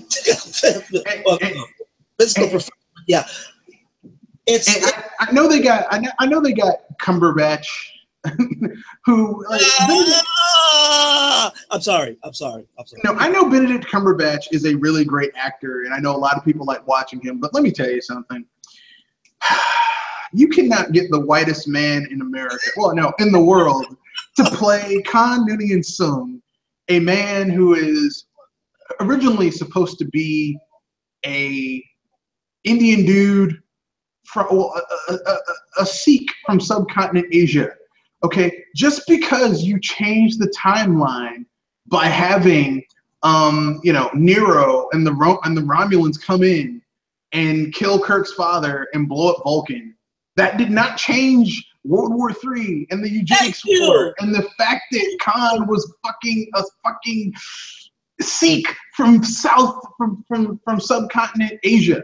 Okay, that does not. How dare you? Fuck you, people. I'm sorry. I'm the same as I have a deep-rooted issue with that. Because that bothers me. That really bothers me about this movie. It's like, how can you do this? Oh, it's very easy. They got Benedict Cumberbatch and like, well, we got to use him for something. We'll make him Khan Noonien Sung. Man, fuck you. and the fact that, like, I know people are like, man, I like Star Trek Into Darkness. It's awesome. Fuck that movie. The only good thing about Star Trek Into Darkness, in my opinion, was I'm trying to think of something. I'm trying to think of something. Let me. It's kind of hard. I like that Peter Weller was in it. I mean, sure, you had the Federation acting, you had Starfleet acting completely unlike Starfleet, but fuck it, it had Peter Weller in it. I mean, I like that. I mean, I like Peter Weller, so I'm a Peter Weller fanboy. So, you know. Who was Mr. Weller was portrayed? Peter Weller was Ruth Marcus, which in this film, Ruth Marcus is the lady who in the original timeline had a kid with Kirk named David Marcus. She and Kirk are it's implied that they might become an item in Star Trek Beyond, but like I said, J.J. Abrams, like Alex Kurtzman wrote the script for Star Trek, the reboot, and Star Trek Beyond, and it shows because Alex Kurtzman knows fucking nothing about Star Trek, but that's neither here nor there. So basically, Peter Weller plays her father. He builds a Federation warship. Like, basically, that's the whole thing. He builds a Federation warship, which he was going to use in order to attack the Klingons and start a war. It was this convoluted bullshit ass. Yeah. I will say that came out of nowhere to me. Yeah, I was like, the Federation doesn't build warships, and the fact that they were like, well, you know, had someone, the Federation doesn't build warships. Like, when the fuck did you give a shit about what the Federation does since you made this shitty ass spinoff reboot? I mean, why do you care now? Why do you care what the Federation does and does not do? You didn't give a shit when you fucking turned made Spock and Uhura thing. What about that? I can only mate once every 7 years. Shit. Man, I would love. To be honest, the whole relationship between Spock and Uhura, I would love to see how they're going to do this when it comes to 7 years of mating thing, because this is going to be pretty darn interesting, because I would like to see how they're going. Yeah, how this thing is going to be a freaking this could be a freaking masterpiece, or they're going to F up the whole stuff. Well, they shat the bed with the reboot. They should have never. I mean, because of the rights issues, and because J.J. Abrams wanted to do his own thing, because like he's so creative that his shit's so much better than established canon. That they made the spin-off universe, which has now bombed because they brought in new fans who weren't really like Star Trek fans are rabid and hardcore. They support that shit. I mean, Jesus Christ, we support the hell out of Star Trek. But the new fans they brought in were casuals, and they abandoned the shit. Like, the second movie came out, it made way less than the first one. The third movie came out, which is actually better than the first two because it was made by someone who actually fucking understands Star Trek. But it had been too long. It had taken too long to make the movie, and like they lost the casuals because they took 4 years between the Star Trek reboot and the new Star Trek film, and that was they fucked it up. They, you know. Now speaking about the whole Federation. Or at least this commander making this a warship. This warship, yes. Yeah.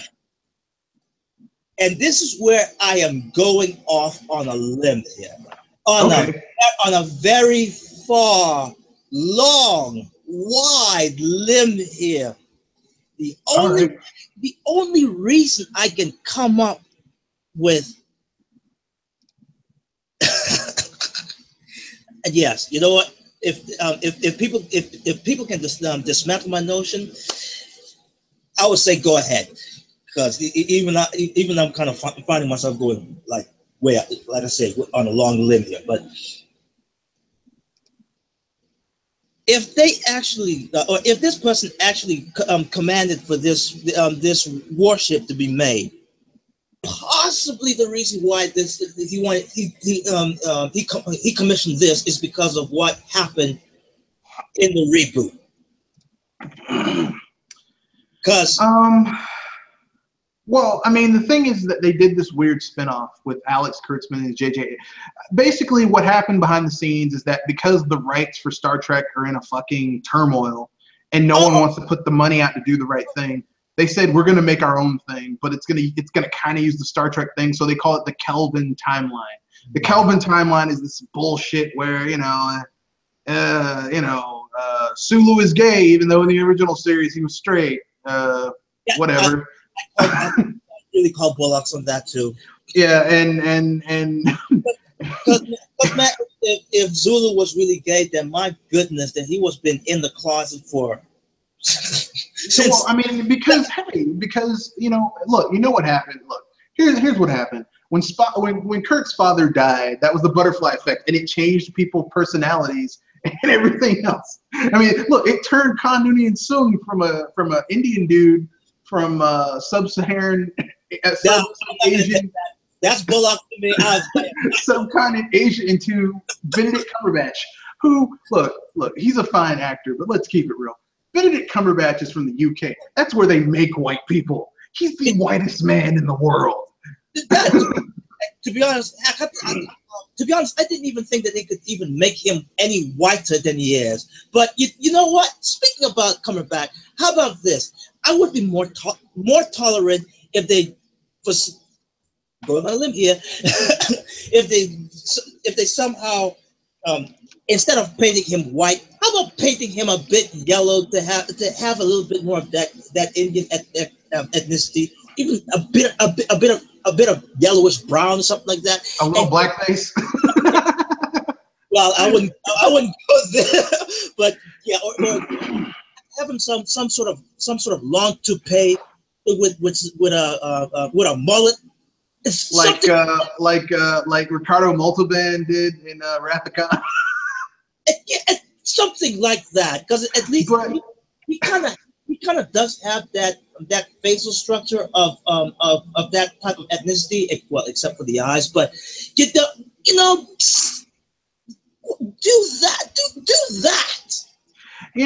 Here's the thing. Here's my problem with Star Trek Beyond. Was that they were lazy. Instead of doing a new story, they just recycled the Wrath of Khan.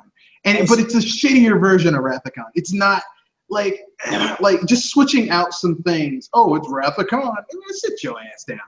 I mean, even if it was a worse version of Wrath of Khan, at least make it more consistent. Then I'd be much more forgivable. Well, I mean. The Star Trek reboot series kind of fucks up, in my opinion, quite a bit. Because I think, we should have had Star Trek Beyond 2 years after the first movie came out, the new reboot movie, and it should not have been a Wrath of Khan ripoff. It should have been its own thing. They made Kirk captain way too quickly. Like a guy who's barely out the fucking academy is now captain of the flagship of the fleet. Fuck you.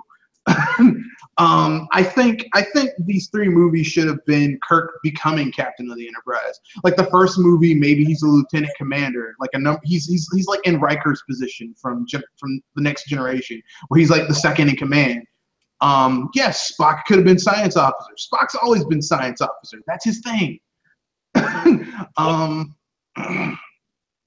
And like the first movie, you could have had at the end, Captain Pike gets caught and tortured, and at the end, like it turns out like a new captain. No, maybe at the end of the second movie, like Pike is still captain, and Kirk is still.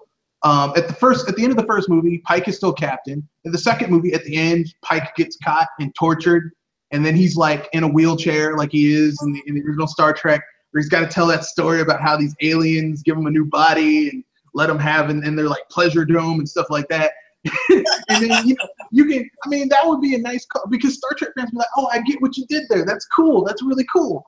They didn't do that. They were like, "No, let's do Wrath of Khan, like one of the best Star Trek movies ever made. We can flip that." No, you can't, bitch. But anyway, maybe it's already done. Well, at the end of that movie, Kirk becomes captain. He gets a battlefield promotion, and they don't take it away from him. And he makes Spock his chief science officer, Bones his chief medical officer. That would have made a lot more sense than just making this dude who's just out the academy is now a captain of the flagship of the fleet. Get the fuck out of here. But like, at least with those two movies, we actually could have seen a side or an experience, a situation that Kirk is in, but has never been done on screen. Well, we could have seen Kirk actually growing the chops, because the whole point of Spock doing what he needed to do in those two movies was to undo the damage that was done, or mitigate as much damage that was done between the timelines. Yeah, that was it. That was what he was trying to do. So why would you continue to fuck that up with your shitty ass bad storytelling, Alex Kurtzman? You piece of shit. Sorry, I don't like Alex Kurtzman. I think he's a terrible. He destroyed one of my favorite sci-fi franchises with his bullshit. In my humble opinion, but I could be wrong. But anyway, I would say after the second movie, I am stuck with you. Yeah. And then we have Star Trek Beyond, which surprisingly, it was actually good. Yeah, it was good. It bombed. It bombed because people were like tired of the shit, but it was surprisingly good. But it should have been, because it was made by someone who actually liked Star Trek. It didn't do well in America. It went overseas, and people were like, well, it made its budget back. When you look at overseas revenues, you have to split it by half, or by either half or 60%, because the revenue generated overseas, half of that has to go to the theater group, or to the theater group, or the foreign investors. So they're not actually getting.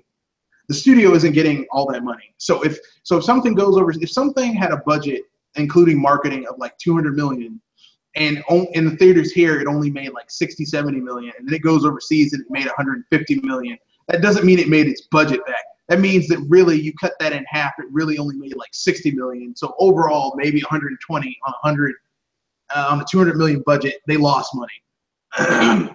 So next time someone says, but Transformers 5 did well overseas. No, it didn't, bitch. No, it did not. That thing bombed everywhere because it was a piece of shit. To be honest, I was surprised it bombed, because I'm like, it took this long. No, it took this many films for that to happen, and then finally, the Chinese finally said, enough is enough with this bullshit. I know that's not a very good Chinese accent. I can't really do Chinese accents without sounding racist, so I won't. I mean, I can kind of say a few Chinese words like wujian, shifong ling, but I can't speak in a Chinese accent because it just sounds ridiculous. So I'm not going to, without it sounding kind of racist. So I won't. shishi, you know, stuff like that. But I mean, yeah, Star Trek Beyond was actually surprisingly good. It came a little too late. It didn't make its budget back. So basically, the Kelvin timeline films are done. We will never have to see any more of that Alex Kurtzman, Jabrams shit ever again. Yeah. Or I thought that was going to be the case until Star Trek Discovery. Oh gosh. Yeah, it's like a zombie. Just when you think that shit's dead, it keeps on coming back. Yeah, and you know what? Here's the thing. And I thought that after the first film, okay, you're heading in the right direction, but then finding out that it bombed, like, oh snap! And you guys were going in a very good direction. Yeah. Well, what happened? And then when you thought that would be the end, and they would actually stick more to the source material. Well, they can't. See, that's the thing. Like right now, the rights are split between Paramount and Viacom, aka Viacom. But like Viacom split itself off, and like Paramount can make the movies and the new TV shows, but CBS can show the old TV shows. And it's a big mess. It's a big, dirty, stinky mess. And I didn't even knew how bad this was until you showed me some link explaining it in a video, and I'm like, oh, that's why the films are like this. Yeah, it's not because they were clever. And then on top of that, we're going to talk about Star Trek Discovery, which I will say this. When I did not know, when I first saw the trailer, I did not know all the shenanigans that was hovering beneath this ordeal, and up and up, I was like, it's not so bad. But then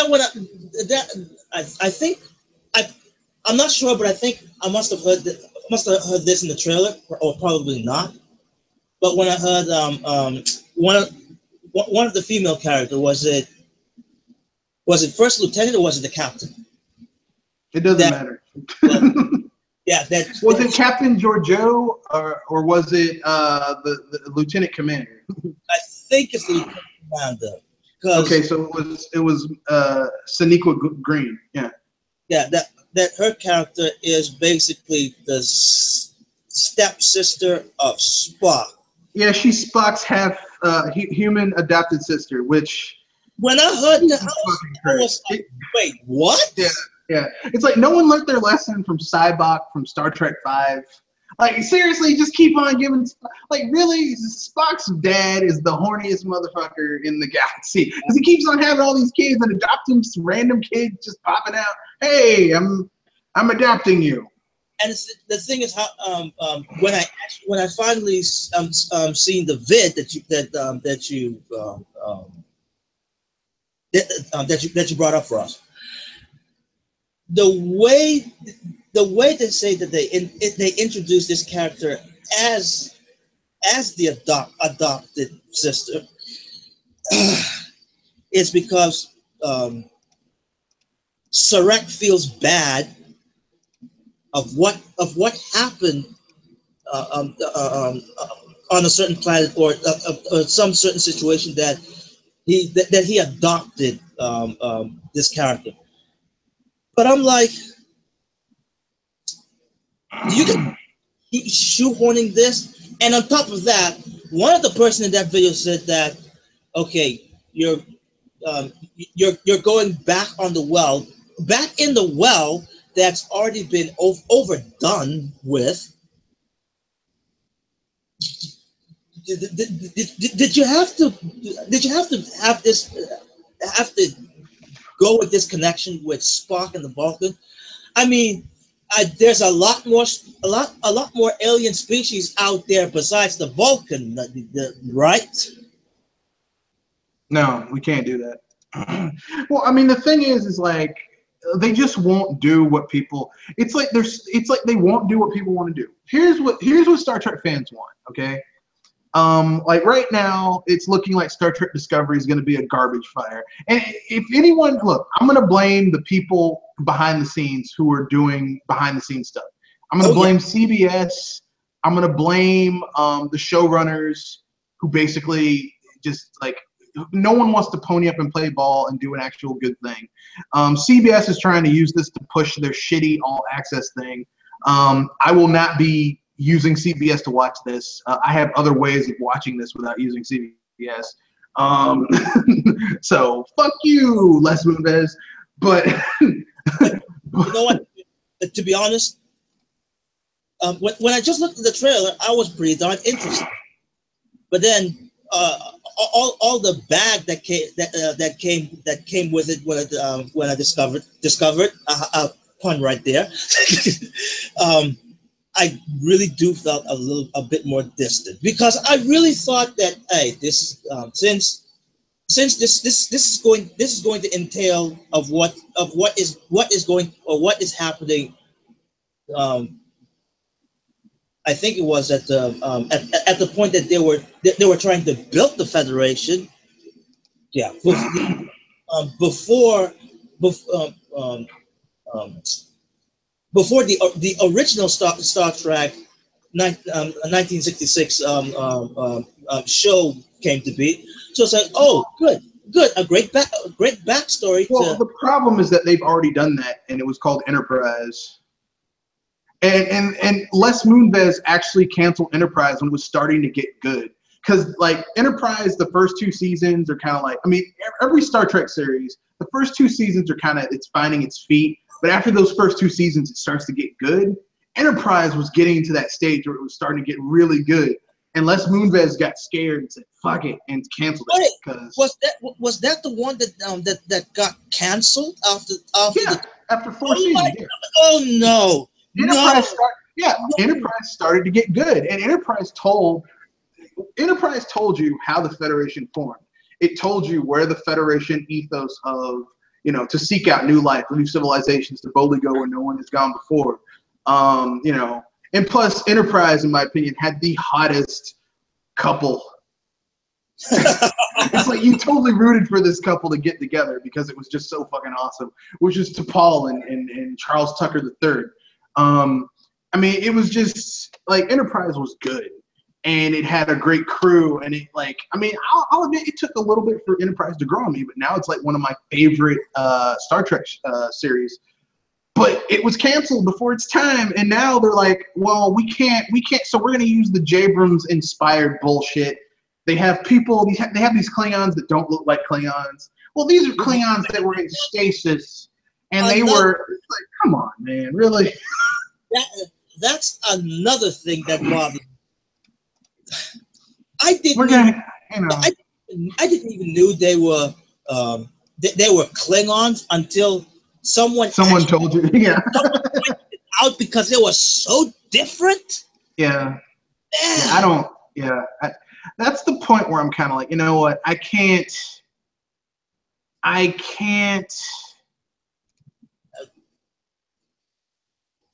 am telling you, I am so deterred of even glancing this sort of iteration of Star Trek Discovery. But, and this is a big but here for me, to me. A big but. You guys are going to start this. I would give you guys, start this and having its own entity. I will give you guys a bit of respect. You start this, you might as well go for the long haul, all the way to the end. As in, yeah, bring up your own Star Trek iteration from beginning all the way to the end.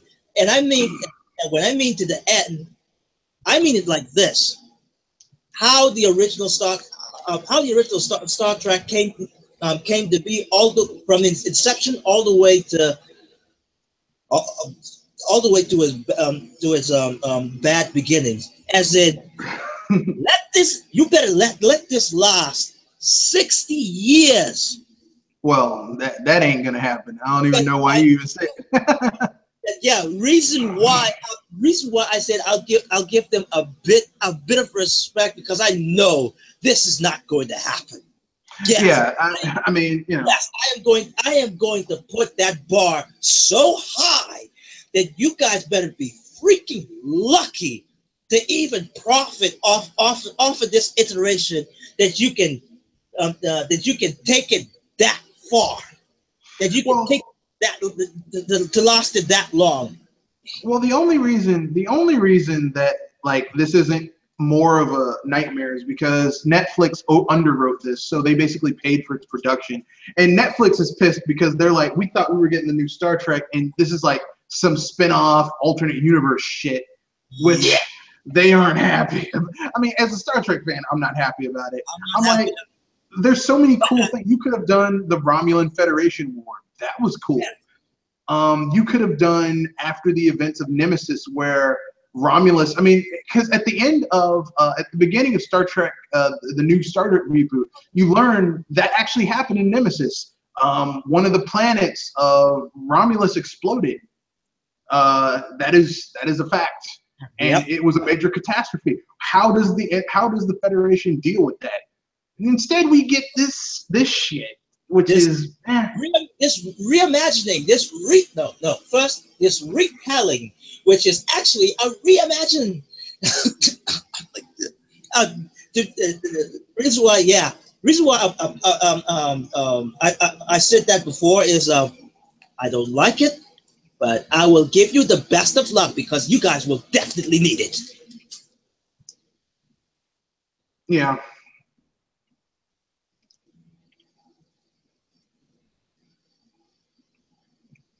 Yeah, that's the. Yeah, when I saw it, I was like, you know what, I'm done. I can't deal with you guys anymore. Like at this point.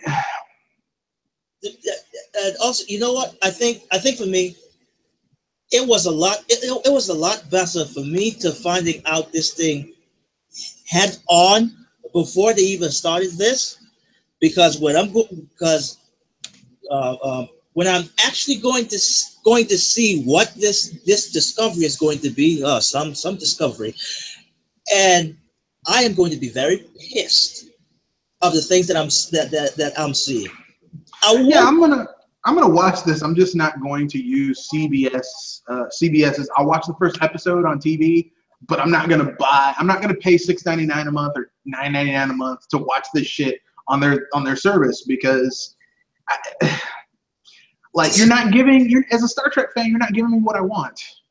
You're not giving me a new Star Trek series that is continuing the story. You're giving me some shit made from like Alex Kurtzman is behind, and Bad Robot, which is J. Brooms' shitty ass thing from those two horrible reboot films.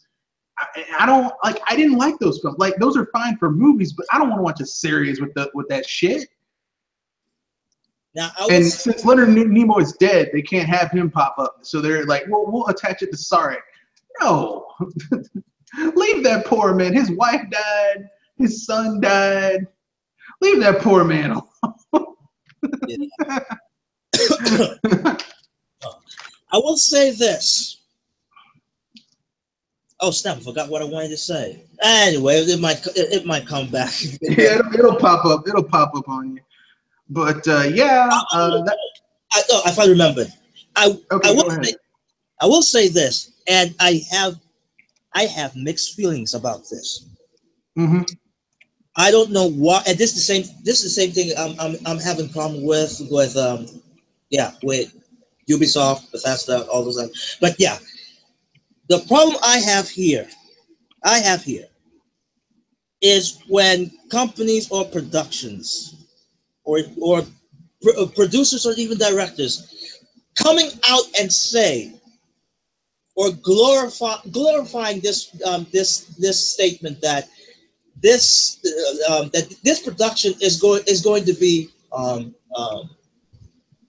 multicultural, or was it inclusive? let's go with inclusive. And I'm like, really, do you have to do that route again? Especially when we're at a point that we have this whole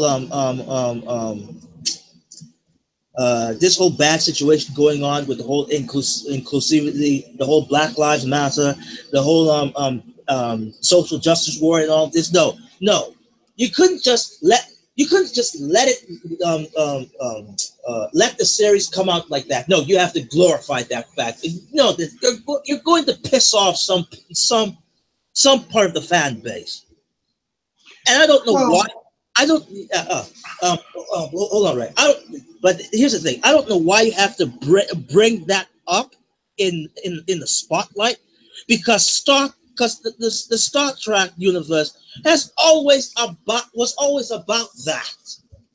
Yeah, that's what I was just gonna say. Star Trek has always been about diversity. It's always been like people who were like, oh, they're just trying to cram it. They're trying to get rid of the male leads. You realize that Star Trek has always had diversity. And I mean, I'm going to get on the show a little bit about this. They're like, this is the first time a person of color has this is the first time a main character of the series has not been captain. Well, actually, no, because Deep Space Nine, the main character, Captain Benjamin Sisko, in the first season, he's lieutenant commander. He's not captain. So, thank you. I mean, that's bullshit right there. I mean, now you could say the first time that a female lead has not been captain. I mean, and technically Voyager, I mean, she's captain, but she doesn't have a ship at that point. She hasn't taken command yet. But I mean, that's it. I mean,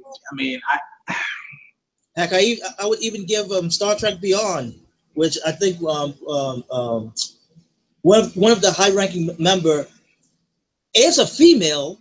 So I'm like, well, shoot, she was a captain of a starship before she settled in that snow cone space station, like McCoy would put it. So yeah. My only thing was just like the people who were jumping on this. There's not enough male main characters. Really, shut the fuck up. Personally speaking, you know what would be cool to me if they since I mean, I don't want to curb stomp Discovery more than it needs to be curb stomped. So if we had the rights to Star Trek, what show would you create? If you had the rights to it, what show would you create? You don't have to go super in depth. Just what would you do?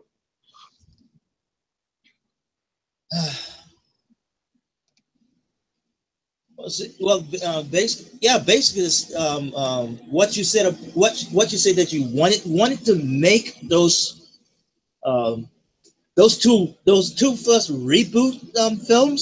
Yes, I would have gone in that direction. Heck, I would have even what they're doing right now with Discovery, but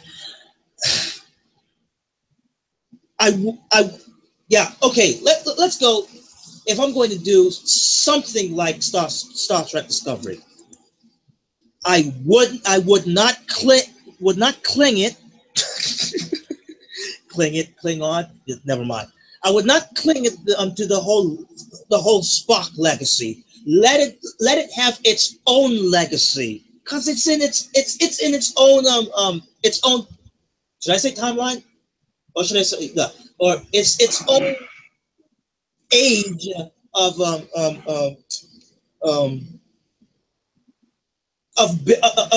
building that federation. Heck, I would even go way before the whole Romulan War thing. So okay, so technically, basically, you know what? Since Star Trek Generation was going with that theme, I would have just renew it, or maybe not renew it, but bring out season 3. You mean keep it going, but do something different? Yes. Yeah, I could see that. I mean, me personally, and this is just me. I know some people might get mad at me, but I don't care. Boy. this is just me, okay? I don't think it's gonna happen.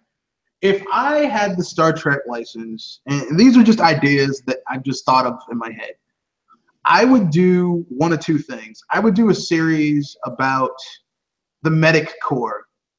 I would have like them dealing with various medical issues, and maybe you could like maybe the series could be about how there's a group of like how like they basically have to use their individual expertise to deal with various like epidemics and diseases, but it turns out that while they're doing all of this, that someone has been using their research to create weapons.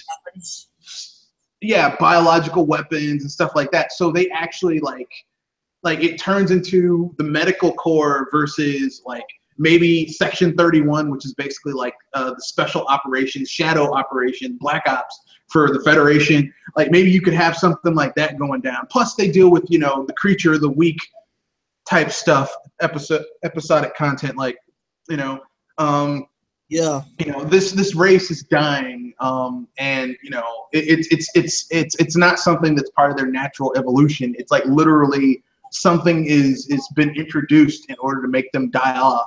We need to figure out what's going on, you know, that type of thing. Or maybe they could do a new series that's like the captain is an alien, not human. Like the captain is literally like an alien we've never seen before. That would be very interesting.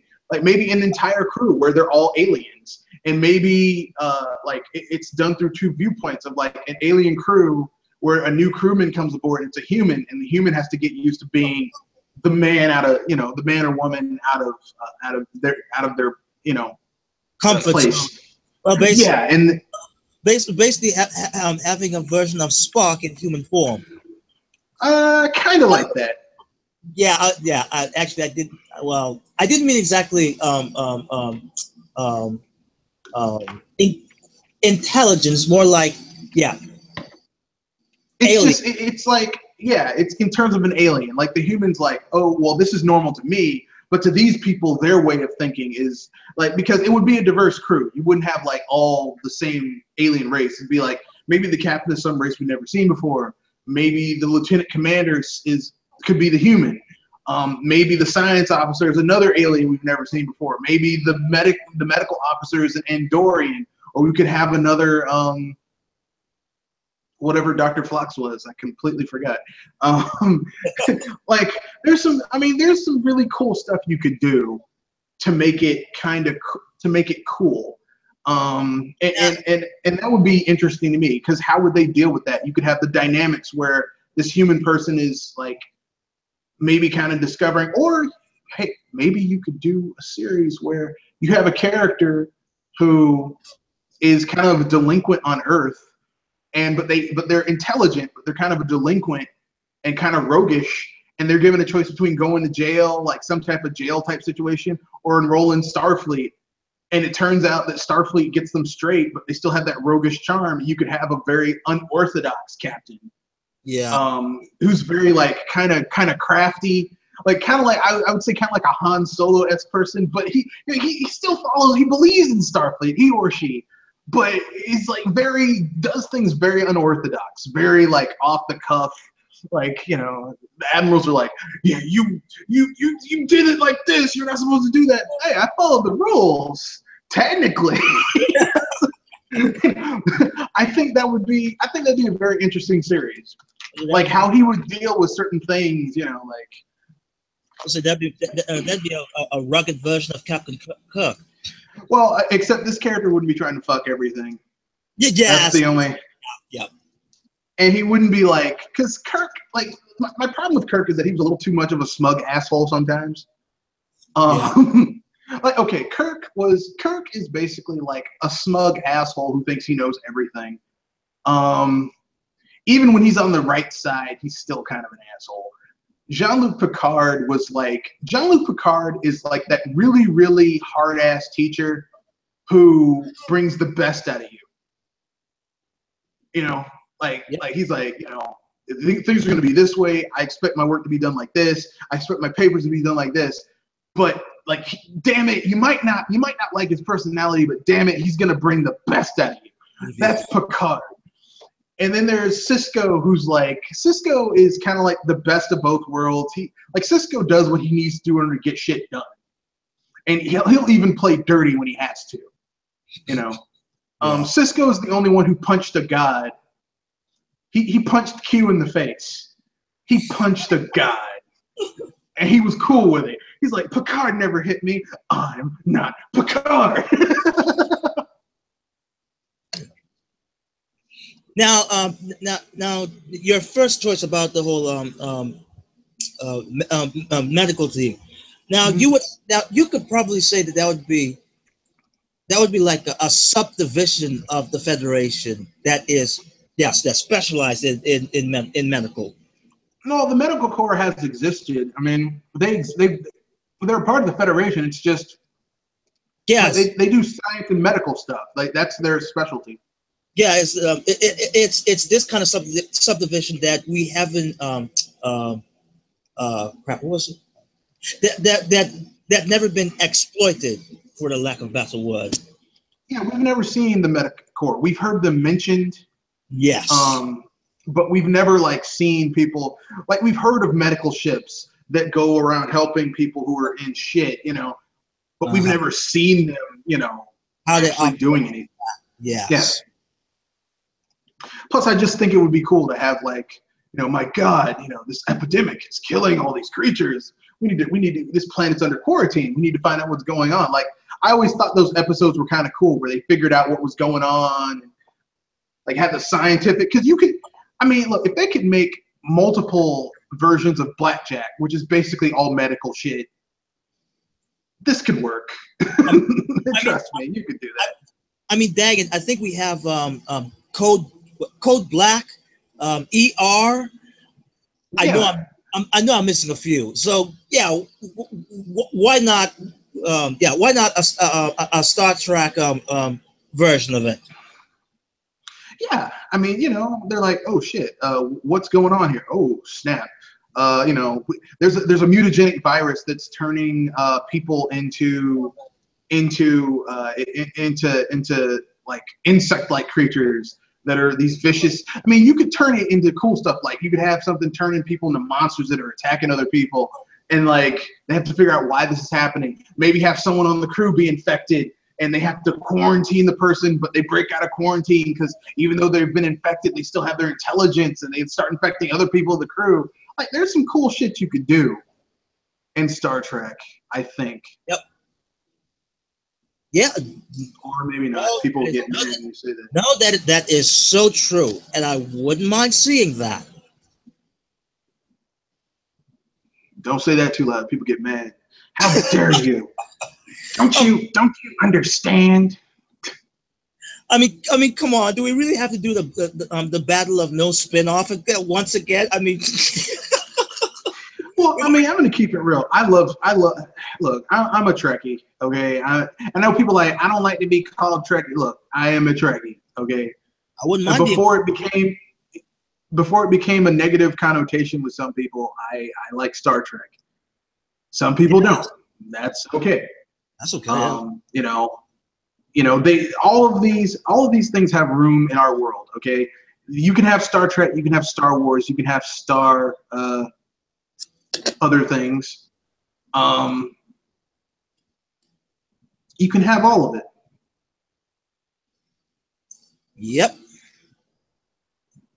But I mean, I think they could all be cool. Personally speaking, I know some people would be like, you know, how dare you? But that's what I like. I don't know. For some reason, I feel like those kind of person. I don't know why it would feel weird for them to expand an IP. I'm lost for words here.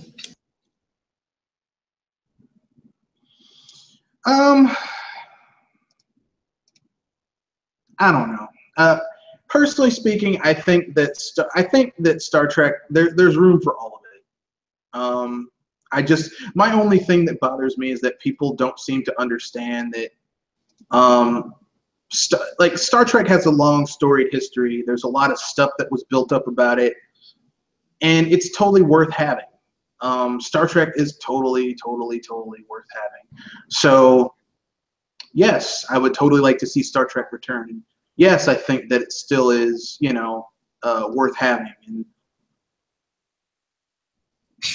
I don't know. The only thing that I don't think that that I don't want to see from Star Trek is, I hate to say this, but I'm glad to see the J. Abrams era go away. No, never again. Look, either put Star Trek on TV or put it on Netflix or put it on like the internet, but don't do some exclusive streaming service where only if you go through, whoever can you watch it. Hey, why not? Everyone else is doing it. I mean, look at Disney. Mm-hmm. But yeah. For some reason, I knew that day would come, but yeah. No, I knew they'd eventually do it, but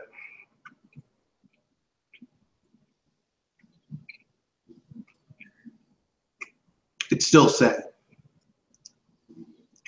Real sad. You know what? Here's the thing with me. I don't know. I've seen some people being surprised by this, and I was like, why should you be? You should have seen this coming. Mm-hmm. So now you have the opportunity to make a choice. So don't blow it. I think what's going to happen is that some kind of like in those Transformers films, one shall rise, one shall fall. I think that Netflix and Amazon, Hulu will be okay, and I think Amazon Prime and Hulu will be all right.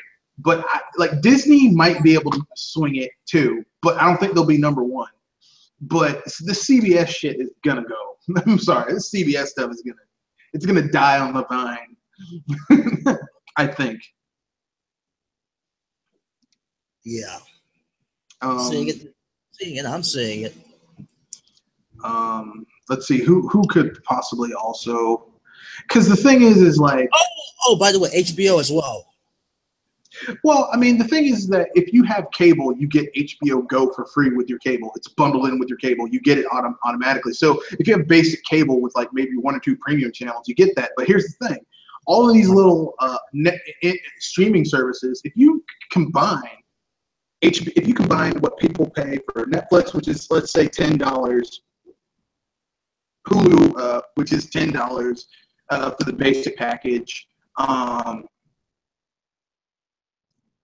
let's see who else. Like all of these services are $10, and there's like 5 or 6 of them. That's $60. That's a cable bill. Yeah, exactly. So I'm not sure if you've seen if you've seen my reply on, I think it was on Dr. Feelgood's post about this thing. I did say that that the streaming service is going to have this is going to go through the same thing that Atari went with the whole Atari debacle. What, just too many streaming services until only the strongest can survive, like the ones that are. Yep, I think Netflix will be okay because their original shows are really good. I think Netflix will be okay. I think Amazon will be okay because Amazon, if you have Amazon Prime, you have their streaming service, so that'll be okay too. And a lot of people have Amazon Prime, and I think that I think Hulu will probably do all right too, just because NBC has a lot of stuff that people like. Disney will be okay because Disney, as we all know, has a lot of they have a lot of stuff. I'd be surprised if the NBCs would actually survive. Well, NBC is Hulu, so. Yes, yeah, I think Hulu could do fine. ABC had one, but that died off. Yeah, that went out of the water real quick. So And that's it. That's who I think is going to make it. Like, but I think all these other startups, like CBS's stuff, I think that's going to die. That's not going to make it. So, I mean, I feel sorry, but it's not going to make it. It's going to die.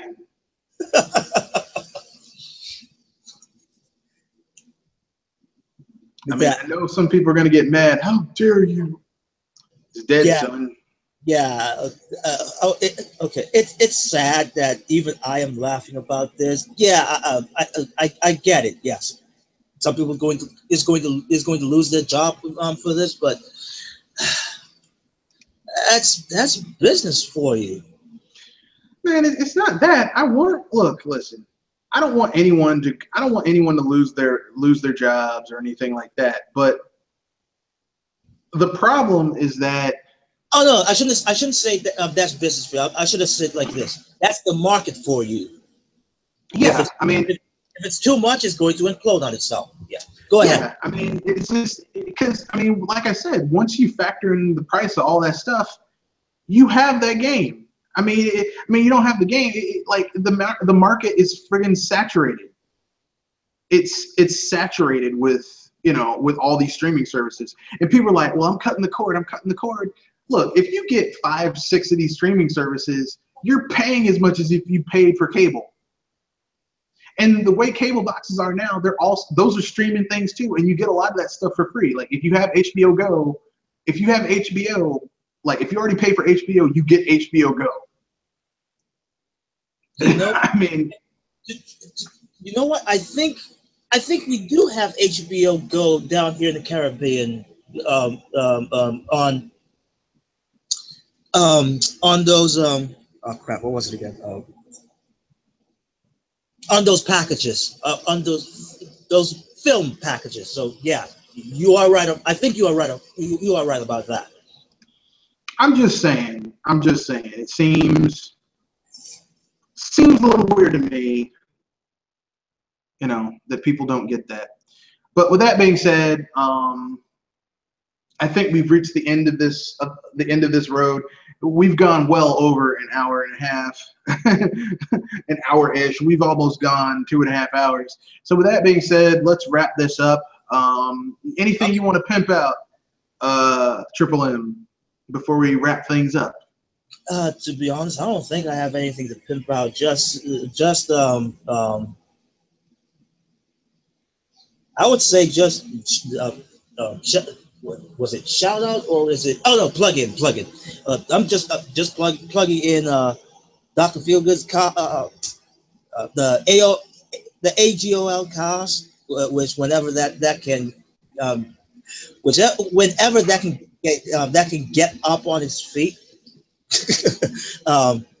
We got Kadoshi's cast, which is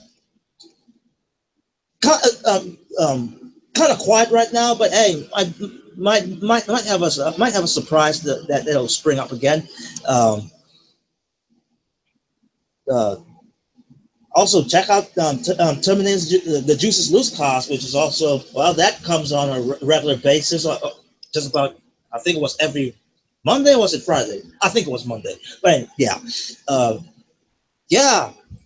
and check your boys over here at on Red Fox Cars and either the BS Busters, which we'll probably get on that eventually when news comes up and has to be busted. But yeah, as this Triple M here, and in the word of Spock, and I take this to heart: live long and prosper. All right. This is Mr. Red Fox. Ironically enough, there will be a BS Busters tomorrow at 7 o'clock Eastern Standard Time, 7 p.m. Eastern Standard Time, not 7 in the morning. God, no. 7 o'clock p.m. Eastern Standard Time to 8:30 or 9, depending on, what happens. We will be discussing various video game companies that we feel need to kiss our asses. Actually, we're just going to be talking about people who are always effing up. So we'll be covering. They can kiss my shoes. Yeah, we're talking about EA, Capcom, Activision.